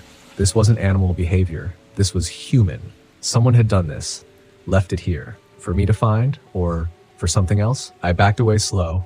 Tried not to panic. My mind was already working the problem, trying to make sense of it. Maybe it was a trap left by a hunter? Maybe someone passed through and forgot to come back for it? But no one leaves a kill like that, and not 40 feet from a vehicle. I got back in the van, locked every door, and sat there for an hour with my hands on the wheel, trying to decide what to do next. I should have left right then. I know that now. But back then, I told myself I was overreacting, that it was probably some backwoods local trying to scare tourists off their spot. I even remember thinking it was almost funny, like some bizarre Yukon version of a get lost note. But fear has a smell. It starts behind your eyes, then settles into your lungs, into your skin. You carry it. Whether you admit it or not, I stayed another night. Not because I was brave, because I was ashamed of being scared. That second night, I lit a fire. Big one. I sat beside it, watching the flames like they held answers. No writing, no music, just the sound of the wind and my own tight breath. I didn't hear the knock this time. This time, it was the scream. It came from somewhere up the ridge, northwest of camp, maybe 200 or 300 yards out. A scream so thin it barely sounded human, high-pitched, but broken, like it was tearing itself apart, just trying to escape a throat not built to hold it. I was still holding a half-burned log when it echoed through the trees. For a second, I couldn't move. My brain tried to frame it as a coyote or some kind of fox, but no wild animal screams like that. It wasn't territorial, it wasn't pain, it was something else. I let the log fall into the fire and stood up slow. My flashlight trembled in my grip as I scanned the tree line, expecting to catch the reflection of eyes, something out there watching. But there was only dark, blacker than the firelight could push back. And then came the second scream, closer, shorter. Like whatever made it had stopped trying to sound like anything at all. Just a blast of pure, unfiltered wrongness ripping through the night air. It hit me then, deep and clear. I'm not supposed to be here. I didn't go back into the van. I grabbed my axe from the rear bumper mount and crouched by the fire, letting it mask me in shadow. I wanted to run. I really did. But something had shifted inside me. Not courage, not even defiance, just this deep, ancient instinct. Don't run unless it's already chasing you. 15 minutes passed, then 30. Nothing. But the trees had changed. They weren't whispering anymore. They were waiting. I don't remember falling asleep. I must have passed out sometime after 2 a.m., still in my boots, axe across my chest, slumped against the side of the van. When I woke, there were prints in the frost. Not boot tracks. Not animal. Bare feet. Human. 2 sets. One larger, one smaller. Both came from the direction of the scream and circled the van. No shoes. No socks. Just 2 people, if you can call them that, walking barefoot through icy brush in 30-degree air. One set of prints stopped by the passenger window, stood there, for a long time. You could see the smudge marks in the frost on the glass where a hand had rested. 5 long fingers, splayed wide, pressed so hard it left a fog print I couldn't wipe off, even with a dry towel. And then they vanished. No trail leading away, no drag marks, nothing. It was as if the prints had come out of the trees and then just stopped being. I packed up in under 10 minutes, didn't even make coffee, I didn't even pee. I just slammed the van into gear and peeled out, dirt and gravel kicking up behind me in a cloud that felt too loud, like I was disturbing something that didn't want to be disturbed. The whole drive south out of the park felt wrong. Every time I turned a corner, I thought I'd see someone standing in the road. I kept checking the rear view like I expected someone or something to be sitting there in the back seat. The trees leaned closer the farther I went, like they knew. It took almost 2 hours of slow, tense driving before I hit a ranger station. I nearly broke the door off its hinges, stumbling inside. There was a woman there, maybe early 50s, indigenous, sharp eyes that had clearly seen more than most. She took one look at me and said, flat as a hammer strike, "You camp alone near Kathleen?" I nodded. She didn't ask why I was there. She didn't ask what I'd seen. She just walked around the desk, poured me a tin cup of black coffee, and said, "You ain't the first." I didn't know how to answer. My hands shook too much to hold the cup. She sat down across from me, eyes fixed like she was studying my fear, not just my face. "That part of the park's been bad for a while," she said. "We try to keep it quiet, don't want the news picking it up, don't want the town to suffer, but there's stories." "What kind of stories?" I asked, finally managing to get the words out. She looked at me for a long time. "People disappearing, tracks that don't lead anywhere. Campers going silent on the radio and never showing up again. Whole tents found zipped from the inside but no one there. Once or twice, hunters come back talking about voices, screams, things that look human but aren't." I thought I might throw up. Then she added, quietly, "Some say there's something older in those woods. Older than us, older than the land." I told her about the footprints, the rabbits strung up in the trees, the scream. She didn't flinch. "Count yourself lucky," she said. "Lucky?" I asked. She nodded. "You left. Most don't." I stayed in town that night, locked every door, pulled the curtains, slept with a flashlight clutched like a weapon and the axe next to the bed. But sleep didn't come easy. There's a sound I can't forget. It wasn't the scream. It wasn't the silence after. It was the sound of that frosted hand pulling away from the glass. That slow, dragging smear. I still hear it sometimes. And when I do, I check the window. I didn't go straight home. I told myself I needed time. That I wanted to take the scenic route through British Columbia, let the forests and winding roads bleed the fear out of me. But that wasn't the truth. The truth is, I was ashamed. I kept thinking about that handprint, those bare feet, the rabbit. And I kept asking myself the same question over and over. What if it wasn't meant to scare me? What if it was inviting me in? I don't tell most people about Kluan. Not anymore. I tried for a while. Thought that maybe if I could explain it, really lay it out, make it logical, then it would stop circling in my head like a predator waiting for me to blink. But fear doesn't care about logic, and neither do the people who've never felt it press in on their ribs while the night breathes just inches away from their skin. 2 weeks after I left the park, I was parked at a lakeside rest stop outside Seattle. I was trying to write, trying to purge it all out in the pages of my journal. That's when I found something tucked in the crease between the front seats of the van. A strip of old newspaper. Yellowed. Brittle. Folded into quarters. It hadn't been there before. I know this van. I live in this van. I'd cleaned it, emptied it, rearranged the seats, and swept out every corner with obsessive precision after leaving the Yukon. But there it was, like it had grown there. I unfolded it slowly. No headline. Just a weathered photo. 2 figures, standing beside a tent that looked just like mine. In the background, bare trees, cold ground, frost on the canvas, and barely visible behind them, something that made my chest clench. A shape. Long-limbed, barefoot, half-shadowed behind the trunk of a spruce. No face, just height. Wrongness. I dropped it, stumbled out of the van so fast I smacked my head on the sliding door. By the time I picked it up again, the photo was gone. Just blank paper. I started driving south that same night. Something had followed me. Or maybe I'd brought it. They say there are places in this world that act like mirrors. Not the kind that reflect your face, but the ones that reflect what's buried.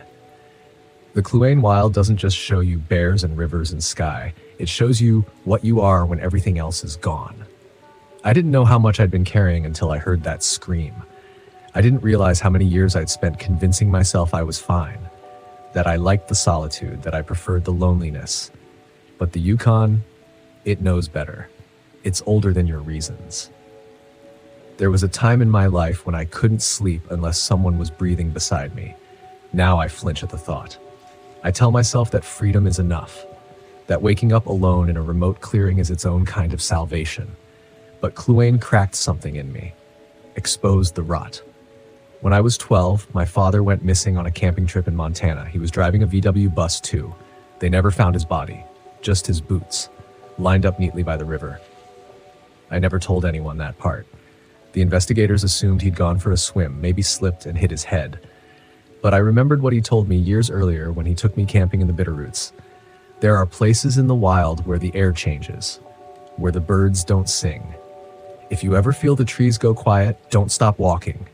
Don't listen. Don't answer if you hear your name. I never heard from him again. But in Cluane, something whispered. Something knew my name. I hear it sometimes now, when I'm driving late, when the tires hum across wet blacktop and the mist hugs the edge of the road. It always starts the same way. Low, faint, like it's coming from the back of the van. Just beneath the sound of the engine. Eli, that's my name. I haven't told you that yet, but it knew, long before you did. I started locking the van doors at night. That might not sound strange to most people, but if you live on the road, really live this way, you know how rare that is. We don't lock our vans, not because we're fearless, but because we trust in the movement, the rhythm. You're always a highway away from somewhere safer, quieter, better. But that comfort was gone. And the locks, they didn't help. I'd wake up in the middle of the night, covered in sweat, heart hammering, no sound, no threat. Just this presence, heavy, close, like I wasn't alone in that little shell of aluminum and glass anymore. Sometimes I'd check the mirrors, just a quick flash of the side view, hoping to catch my reflection and not something else. But once, I swear to you, just once, in the dark shape behind the rear curtain, I saw a handprint. Frosted over, same as Cluane, same long fingers. And I was in Nevada, thousands of miles away. There are a lot of stories about haunted vans, about people losing themselves out here, losing touch with what's real. But mine didn't start with madness. It started with my father, and maybe that's where it was always going to end. When I was 6, he took me to the Olympic Peninsula, one of those mist-drenched stretches of pine where the trees creak like old ships, and every trail feels like a memory being replayed. He told me that forests had souls, not like people, more like moods, the kind that change depending on how you change. He said some woods forgive, others remember. I never forgot that, but I didn't understand it. Not until Cluane.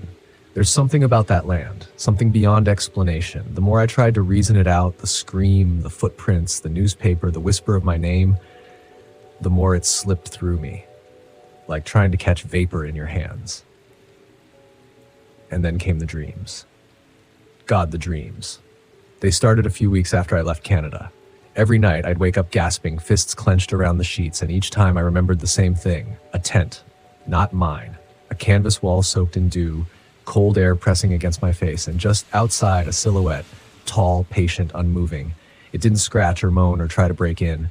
It just stood there like it had always been there, like it knew me. In one dream, I stepped outside, walked up to it, looked into the face. It was me, older, weathered, hollow-eyed. The face whispered, "You stayed too long." I woke up screaming, and that was the night I realized something else. Something worse, the whisper in the woods, the one that said my name. It wasn't a threat, it was a memory. And that's when I started to wonder, what if the thing I heard in Cluane wasn't calling to me? What if it was remembering me? Maybe I'd been there before. Maybe we all had. There's a theory I read once, scrawled in the margins of a dusty old book I picked up at a thrift store in Oregon. A theory that says some places mark you, that the earth doesn't just hold footprints, it holds identity, energy, fragments of who you are, and when you return, whether in this life or another, it recognizes you, calls you back, not with kindness, not with cruelty, just recognition. That's what Cluane felt like, recognition. Like I wasn't discovering the woods, I was coming back to them. I didn't plan to go back. I swore I never would. But some places don't care what you swore. They don't listen to the logic in your voice or the excuses you make to friends. They don't care how many miles you put between the memory and the present. They just wait. Wait for the moment your defenses drop. Wait for the moment you stop running long enough for them to reach you again. It happened in Utah, of all places. Desert country, red rock, miles from anything green. I was parked in a wide canyon outside Moab. No trees, no wind, just sun-baked stone and the silence of empty earth. I remember thinking, I'm safe here. No forests, no fog, no shadows. And then I saw it, pressed in dust across my windshield. A handprint. Not a smudge, not some hiker's joke. 5 long fingers, frosted shape, just like before. But it was 100 degrees that day. There was no frost. That night I sat in the van for hours, keys in the ignition, hands on the wheel, heart pounding like I was already driving. and the truth bled through me, slow and sharp like a knife behind the ribs. It wasn't done with me. I had left Cluane, but Cluane had not left me, so I made a choice. Maybe the most important one of my life. I drove north, not to escape this time, but to face it, not to conquer it, not to understand it, just to stand in front of it. I crossed back into Canada after 4 sleepless nights on the road. Highway after highway, each turn colder than the last. Mountains returned like old bones, the trees grew taller, their shadows stretching out like they'd been waiting all year just to wrap themselves around my van again. The closer I got, the quieter everything became. No music, no podcasts, just the hum of the tires and the sound of my own breath, thin, fragile, almost reluctant. By the time I reached the park boundary, the air had changed. The forest didn't just look like before. It felt like it remembered me. Like it was exhaling something old. The parking lot near Kathleen Lake was empty. Of course it was. Who else comes back? The clouds rolled low over the mountains, thick and slow like they were dragging something behind them. I parked in the exact same spot, same turnoff, same clearing. The fire ring was still there, blackened, a few charred bits of wood tucked into the ash like tiny bones. I stepped out and stood still. Not because I was scared, though I was, but because I wanted to see if I felt it again. That presence, that pressure. But there was nothing, just wind. So I walked into the trees, no gear, no phone, just boots and breath, and I listened, not for animals, not for screams, for recognition. And about 200 yards in, the trees began to shift. Not visibly, not physically, but perceptibly. The temperature dropped, not just the air, but inside me, like my blood cooled a few degrees. My skin prickled. Every step felt quieter than the last, like the earth itself was absorbing sound. And then finally, I heard it. A voice. My name, whispered, soft, familiar, but not from a stranger. It was my father. I turned. No one there, but I felt him.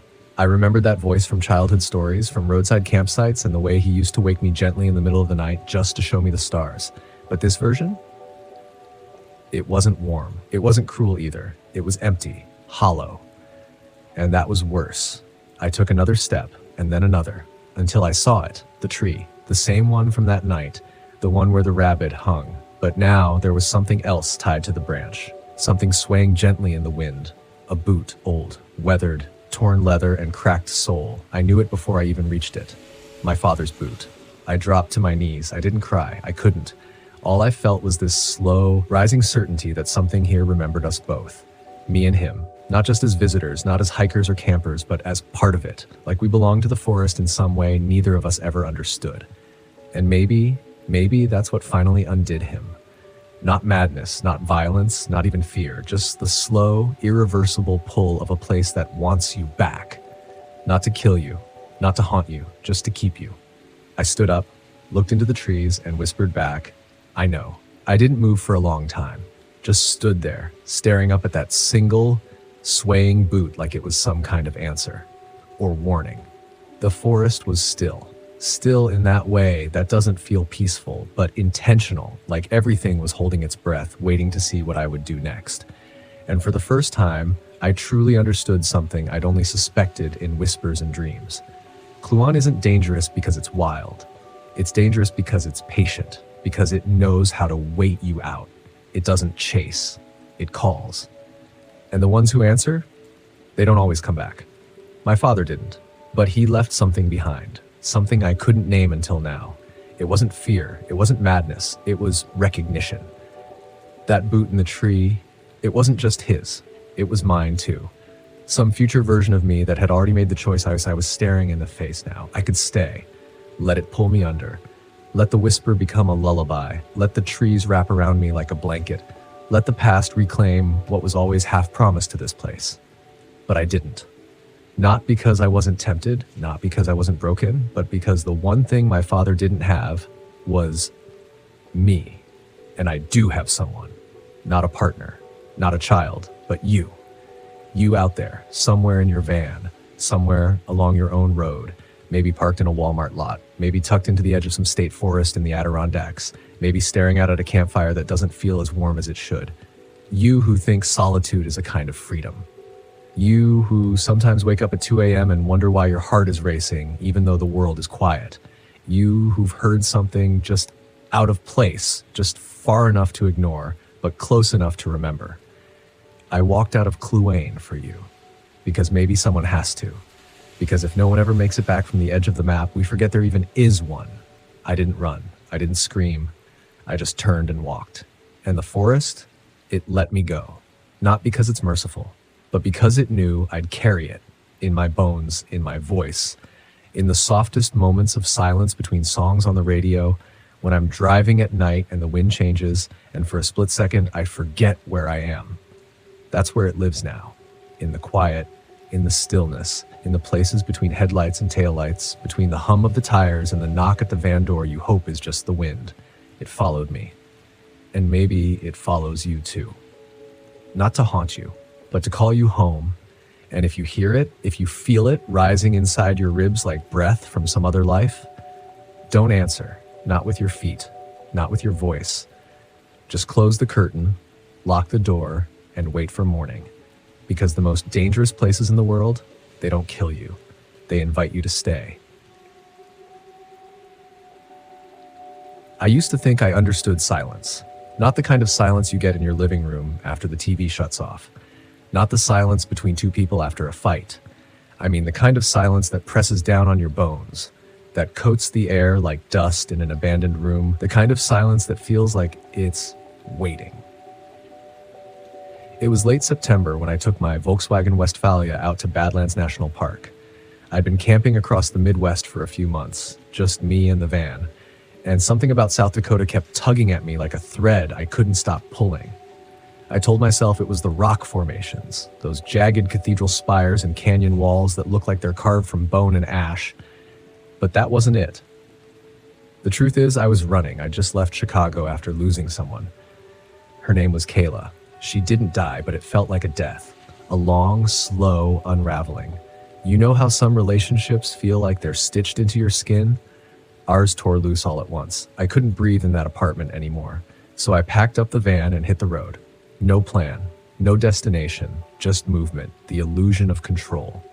I rolled into the Badlands around dusk. There's something strange about arriving at a campground when the light's going. Everything feels half real. The shapes get softer, the sounds sharper. I pulled into a small primitive site off the Sheep Mountain Table Overlook. No hookups, no other campers, just one dirt road winding down into the nothing. It was isolated, but I needed that. Wanted it even. Or I thought I did. The moment I stepped out of the van, the wind hit me. Dry and constant, like it had something to say. The prairie stretched in every direction, rippling like an old wool blanket. The sky was cracked open with color, oranges melting into bruised purple. And even though it was beautiful, there was something off, something wrong. I told myself it was just the strangeness of the terrain. The Badlands don't look like anywhere else in the States. It's not cozy wilderness. It's not the kind of place you stumble on a deer or hear a stream babbling in the distance. It's jagged, broken, dead quiet. The Lakota called it Makosika, land bad, for good reason. I cooked a quick dinner, some rice and canned vegetables on my camp stove, and sat outside to eat, staring into the horizon. There were no other cars, no people, just wind and rock and that impossible silence. That's when I saw the first one. A figure, maybe 200 yards away, just past a ridge, standing perfectly still, not walking, not waving, just standing like it had been there all along. My first thought was that it was a ranger or another camper who'd parked off-road. But there was no vehicle, no motion, nothing. I stood up, raised my hand, nothing. The sun was almost gone now, the last light scraping the top of the hills behind me. I turned to grab my flashlight from the van, and when I looked back, the figure was gone. Just gone. I laughed, short, nervous, told myself it was the light playing tricks. Shadows in the Badlands stretch forever. The wind moves the grass in ways that look like people. Maybe it was a bush, maybe it was nothing, but it didn't feel like nothing. Still, I didn't want to spook myself on night one. I climbed into the van, locked the doors, something I never usually did, and settled into my sleeping bag. The Westphalia's top was popped, mesh windows zipped, and the stars outside were obscene, like someone had spilled diamonds across black velvet. I stared at them until I felt my eyes burning. Then I heard the knock. Soft, hollow, like knuckles on fiberglass. 3 slow taps on the side of the van. I froze, held my breath, waited. Nothing. I reached for my flashlight and slid down slowly, peering through the front curtains. Nothing. Just prairie and dark. I didn't get out. I didn't check. I just lay there, staring up, heart pounding like a drum in my chest. The wind had stopped. That was the worst part. All day it had been blowing like a freight train, but now it was gone, like something had sucked the air out of the world. The next morning, I told myself I'd imagined it, that the knock was a branch, or an animal, or maybe a sound from inside the van that echoed wrong. I drove into town to grab coffee. Wall, South Dakota, this tiny speck of a place that feels like a frontier outpost frozen in time. While I was paying, the old guy behind the counter looked at me a little too long. "You out there alone?" he asked. I nodded. "Yeah, Sheep Mountain Table." He frowned. "That road's not maintained after summer. A lot of folks get stuck out there." "I've got 4-wheel, I said, "and a radio." He didn't answer, just stared a second more before saying, "If you hear knocking at night, don't answer." I blinked. "Excuse me?" He just smiled then. Or maybe it was a smirk. "Coffee's on the house." I didn't press him. I wish I had. Back at camp that evening, I kept telling myself I wouldn't stay another night, that I'd drive to the main campground where there were lights and people and maybe even some noise, but I didn't move. Something about that place had its hooks in me. I made dinner, took a short walk along the ridge, watched the sun go down again. It was colder now. The air had that sharp edge you get in the fall, like it could snap any second. When I got back to the van, there were footprints in the dust behind it. 2 sets. Bare feet. I don't know how long I stood there. Just staring, my breath clouding up in front of me like I was underwater. I'm not the kind of person who scares easy. I've hiked in bear country, I've camped through tornado warnings, but this was different. This was wrong. And still, I stayed. I don't know why. Maybe because some part of me thought I deserved it, or maybe because some part of me needed to see how far I could push before I broke. That night, the knocking came again. 3 slow knocks, then silence, then laughter. Not loud, not right outside, but somewhere in the distance, echoing across the ridge like it had bounced off the canyon walls. It was high-pitched, fragile, almost playful, but not human. I sat there in the van, knees pulled to my chest, flashlight off, heart doing that weird double beat thing where you're not sure if it's fear or some old wound flaring up. That laugh, it didn't fit, didn't belong to the world I was in. You know how some sounds carry across space like they're stitched to the land? This one floated, light and out of place, like a ribbon caught on barbed wire. I stayed up until morning, didn't sleep, just listened. At one point, I thought I heard whispering, not words I could make out, just the cadence of speech, that murmur people make when they think they're being quiet but want to be heard anyway. But there was no one there. When the sun finally rose, I got out of the van and scanned the ridgeline. The grass moved like it always did, twitching with the wind. No footprints, no signs. Just me, the van, and that nagging pit in my gut that something had changed. I could have left. Should have. But that's the thing no one tells you about fear.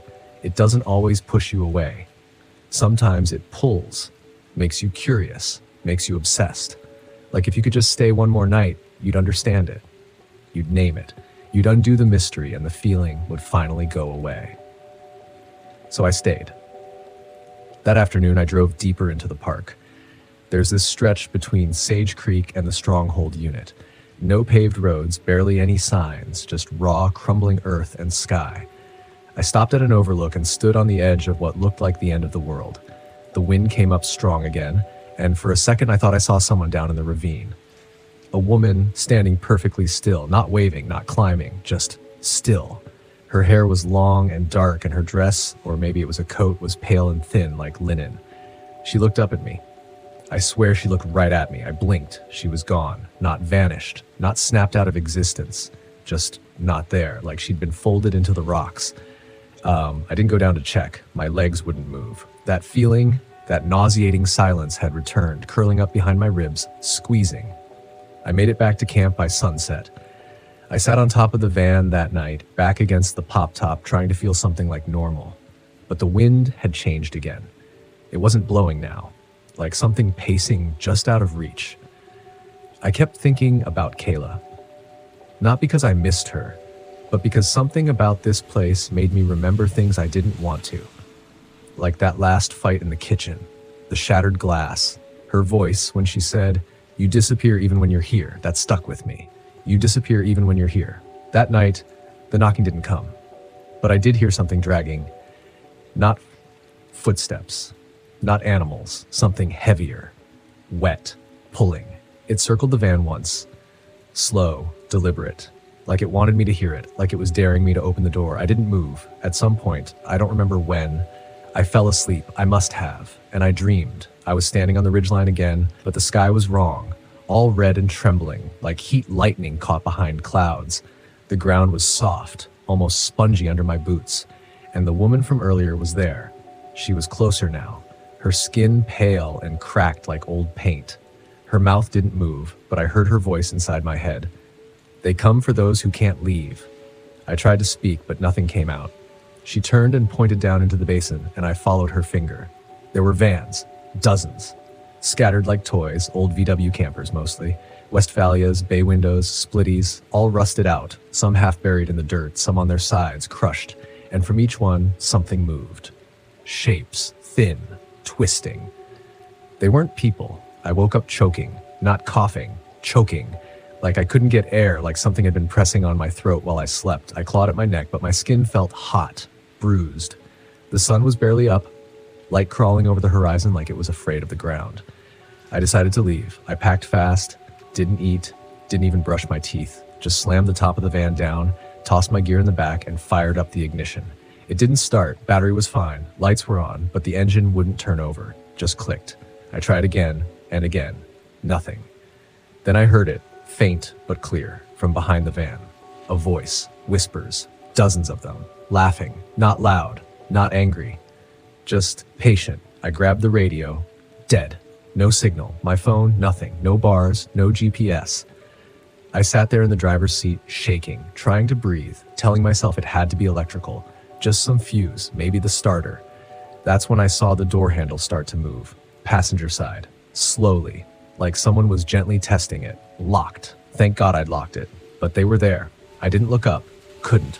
I just reached for the knife I keep in the glove box. Not because I thought I'd use it, I just needed something in my hand. Something that wasn't shaking. The van groaned, not the engine, the frame, like weight was pressing down on it from above. I don't remember screaming, but my throat hurt the next day. Eventually, I don't know how long, everything stopped. The van was empty. The ground was still. The wind had picked up again, and the engine started, just like that. No explanation. I didn't wait. I tore down that dirt road like hell was behind me. Didn't even slow down when I hit pavement. I drove all the way to Rapid City before stopping for gas. Didn't sleep for 2 days. When I finally got to a motel, I locked the door, pulled the curtains, and slept for 16 hours straight. When I woke up, there were scratch marks on the side of the van, long, thin, shallow, like fingernails dragging across fiberglass. And on the back window, in the dust, don't forget. I left the Badlands, but they didn't leave me. For weeks after, I drove through Colorado, Wyoming, Utah, wide open spaces, skies so big they could swallow you whole. But the van felt different now. Heavier. Like something had crawled inside and settled in the walls. I stopped telling people where I'd camped. I stopped answering calls. Something had shifted. In me, in the world, I felt thin. Like I was only partially here, like some part of me was still back there, standing at the ridge, staring down at rusted vans and moving shadows. And I couldn't stop thinking about the woman in the dream. They come for those who can't leave. I started researching disappearances in the park. Not just hikers, van lifers, campers, drifters, people like me. There wasn't much, nothing official, a few cold case posts, a missing persons forum that hadn't been updated since 2009, names no one remembered, families no one interviewed, people who went into the park and never came out, no bodies, no clues, no press. The deeper I dug, the weirder it got. There was a man named Trevor Hart, disappeared in 1987. Was last seen driving a 1973 VW Type 2 out of Rapid City toward the park. He left a voicemail for his sister that night. "Don't follow me. They watch the roads." And then he was gone. There was a woman, Sarah Ellis, missing since 1994. Last spotted at a gas station near Wall. She wrote in her journal, I hear them at night. They wear faces now. That one shook me. But the post that undid me, the one that split something open inside me, was about a guy named Daniel Reyes. Disappeared in 2006. He was 29, drove a beat-up beige Westphalia, loved solo camping, had just broken off an engagement, spent 2 weeks alone in Badlands National Park before vanishing. His last known photo was taken by a ranger on a routine patrol. I stared at it for a long time, because the van in that picture was mine. Same scratches, same rust on the bumper, same crack in the passenger window, same sticker on the back. Not all who wander are lost. That was my van. And the worst part? I didn't put that sticker there. It was already there when I bought it. I called the seller, some old guy in Montana who ran a scrapyard. He didn't remember much. Said he got it cheap after it was impounded in South Dakota. No engine, just the shell, no paperwork, no history. I asked him, did anyone ever come looking for it? He hesitated, said, you ever hear knocking out there? That was all I needed. I turned around the next day, drove straight back. I told myself it was to find closure, to prove something to myself. But the truth is, I needed to know if what happened to me was still happening, if the Badlands were alive in that way, if I'd somehow gotten out when others hadn't, and why. But the park hadn't changed. Still dry, still endless, still silent. I didn't go back to Sheep Mountain Table. Not yet. I camped outside the park close to the entrance, watched, waited. On the third night, I saw another van roll in, a white Euro van. 2 kids, early 20s maybe. They looked like every road trip couple on Instagram, carefree, laughing, playing guitar. I followed them in the next morning, kept my distance, just close enough to track where they camped. An open ridge about 5 miles from where I'd stayed. That night, I stayed awake, listened. Nothing. But the next morning, their van was gone. No tire tracks, no signs, just an empty patch of grass and a lingering burnt smell in the air. I drove around for hours, stopped at ranger stations, asked about them, a couple in a white Eurovan. No one remembered seeing them, no entry logs, no social media updates. It was like they'd never been there. That night, I returned to Sheep Mountain Table, parked in the exact same spot. Every part of me screamed not to, but I did it anyway. I had to. The wind was back, stronger this time. It didn't whisper, it howled. Like it was furious I'd returned, like it remembered me. I stayed inside the van, locked every door, knife in my lap, eyes wide. At 3:07 a.m., the knocking came, 3 slow taps, then silence, then 3 more on the roof. I climbed into the front seat, heart hammering, reached for the keys, and then a voice, right outside the driver's side window. Why did you come back? I couldn't move. I didn't look. I knew that if I looked, I wouldn't come back. Not really, not fully. They feed on attention, on being seen, on recognition. The voice shifted, deeper now, stretched thin like hot tar. You were supposed to forget. Something moved in the mirror, just a flicker, not a face, not a form, just wrong. I closed my eyes, pressed my forehead to the steering wheel, whispered to myself over and over, you're not here, you're not here, you're not here. I don't remember sleeping, but when I woke up, the van was parked at the edge of the overlook, facing the drop. The engine was cold, the ground was soft under the tires like something had dragged me there. There were footprints in the dirt, dozens of them, all barefoot, all facing the van. I got out, stepped into the wind, looked over the ridge. Down in the basin there were vans again, not as many this time, but new ones, a white Eurovan and a beige Westphalia, the one I was standing next to. But I was outside it, watching myself, and I wasn't alone. They stood around me, tall, thin, wrong, all with familiar faces. Not because I'd seen them before, but because they wore the faces of people I knew. Kayla, my brother, myself. The wind screamed, and the ground cracked open. I don't remember climbing back into the van. I don't remember driving away. But somehow I ended up on the highway again, miles from the overlook, gravel clinging to the wheel wells, my hands trembling on the steering wheel. The sky was a dull gray, and my reflection in the mirror looked thinner, paler, like I'd been scraped down to the bone and only the part that remembered was left behind. I didn't speak for days, didn't call anyone, didn't post. I parked the van behind an abandoned gas station outside Kadoka and just sat and stared and listened to the ticks of the engine cooling, the hum of my own breath, and I realized something I hadn't let myself consider until that moment. This wasn't just about me. The Badlands weren't just haunted by something out there. They were haunted by what people brought in. Grief. Guilt. Silence. We don't talk about how many people go missing out there. And we don't talk about why. Because we want to believe the land is just land, not memory, not hunger, not consequence. But I knew better now. I'd seen the faces, I'd seen mine. There's something buried beneath that ground. Not bones, not in the literal sense. It's memory, the kind people try to forget. The kind that doesn't die until someone names it. I couldn't keep running. Couldn't drive west again and pretend the land didn't open up beneath me every time I closed my eyes. So I started digging, not in the dirt, in records, in stories. I found a retired park ranger in Nebraska. Name was Lyle, mid-70s, voice like gravel. Took me 3 weeks just to get him on the phone. When I told him what I'd seen, he didn't hang up. Just said, "You went back, didn't you?" I asked him what they were. He said something I'll never forget. They're not ghosts. They're not spirits. They're the memory of what we refuse to see. And when that memory gets heavy enough, it puts on skin. I asked him about the people, the vans, the disappearances, the stories. He went quiet. Then, the Badlands used to be called the land where everything moves and nothing stands still. That wasn't a metaphor. You're standing on something ancient, something unfinished.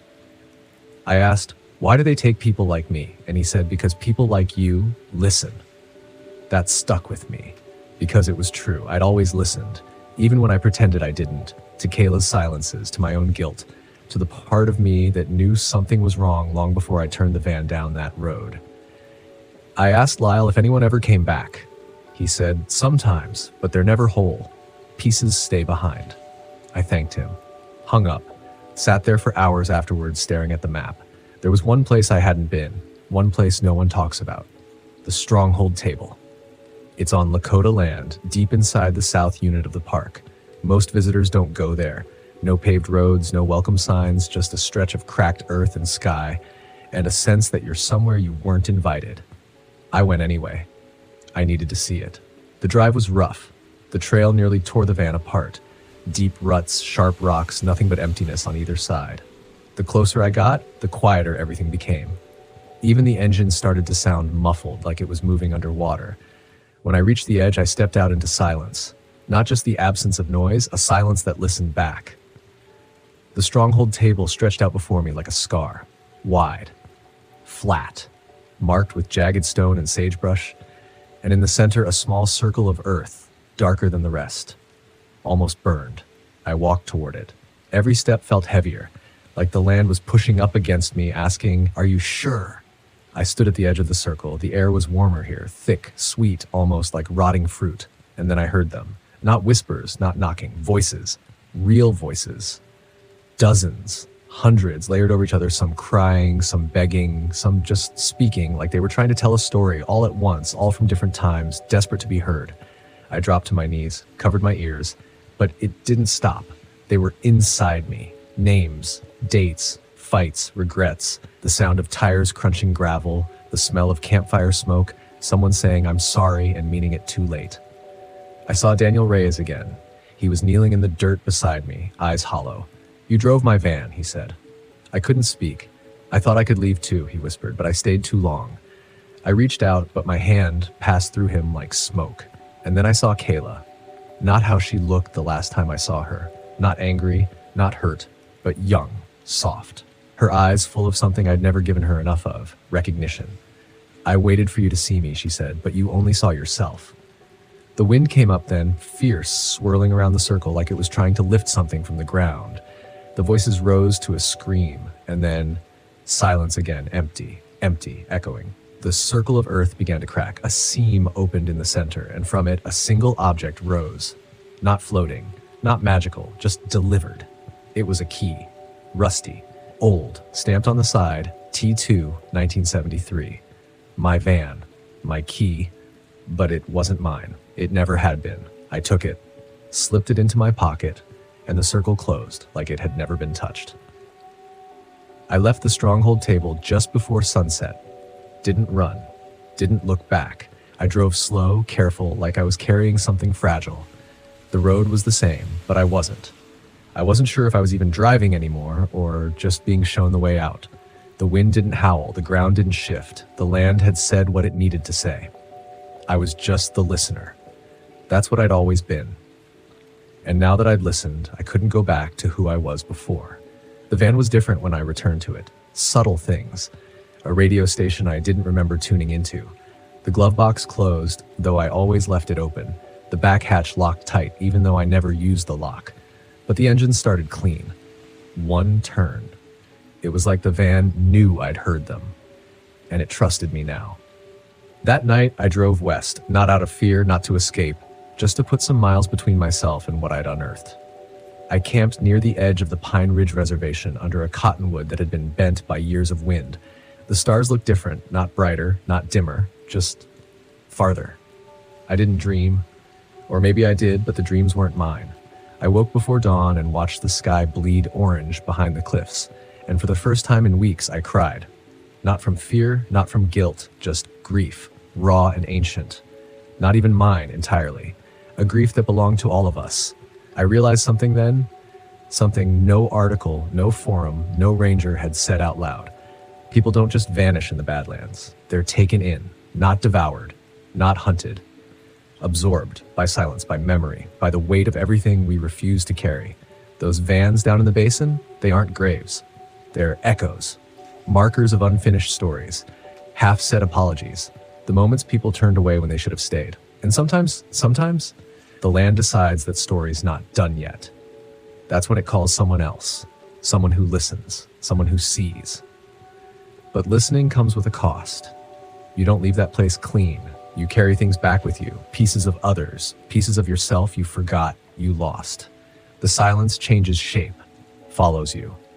Sits with you when the road is empty and the night is long. It whispers in voices you almost recognize, and you start to wonder if the land remembers all of us. Who are we to forget it? I made it to a small town outside Laramie.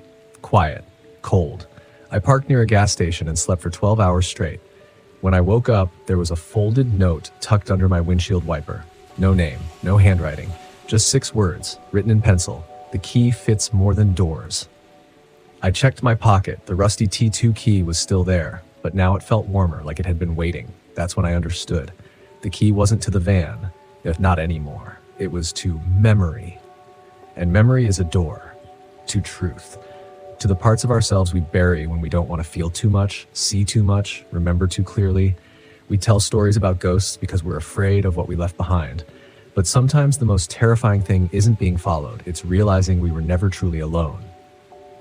I haven't gone back to the Badlands since, not physically, but I carry it with me. In the way I slow down near rest stops. In the way I pause when I hear knocking on a windy night. In the way I look at other vans parked out by themselves near cliff edges and wonder if they're there to camp or to listen. And sometimes I see them. Just for a second. Vans that shouldn't be there.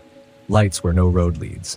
A figure standing still in the rearview mirror, wearing a face I haven't seen since childhood. And I remember Lyle's voice telling me they're not spirits, they're memory-wearing skin. The wind carries stories no one else wanted to tell. And if you camp long enough, deep enough, quiet enough, the land will ask you to listen. Not to solve anything, not to be a hero, just to remember. And maybe if enough of us remember, the land won't have to carry it all by itself anymore. So if you're driving west and the plains go dry and the sky turns the color of blood behind a jagged ridge, in Kardashian, if you see a rusted van at the edge of the overlook, one wheel hanging off, engine cold, if you hear 3 slow knocks just before dawn, don't answer. Not unless you're ready to remember everything, because some doors stay closed for a reason, and some places never stop listening.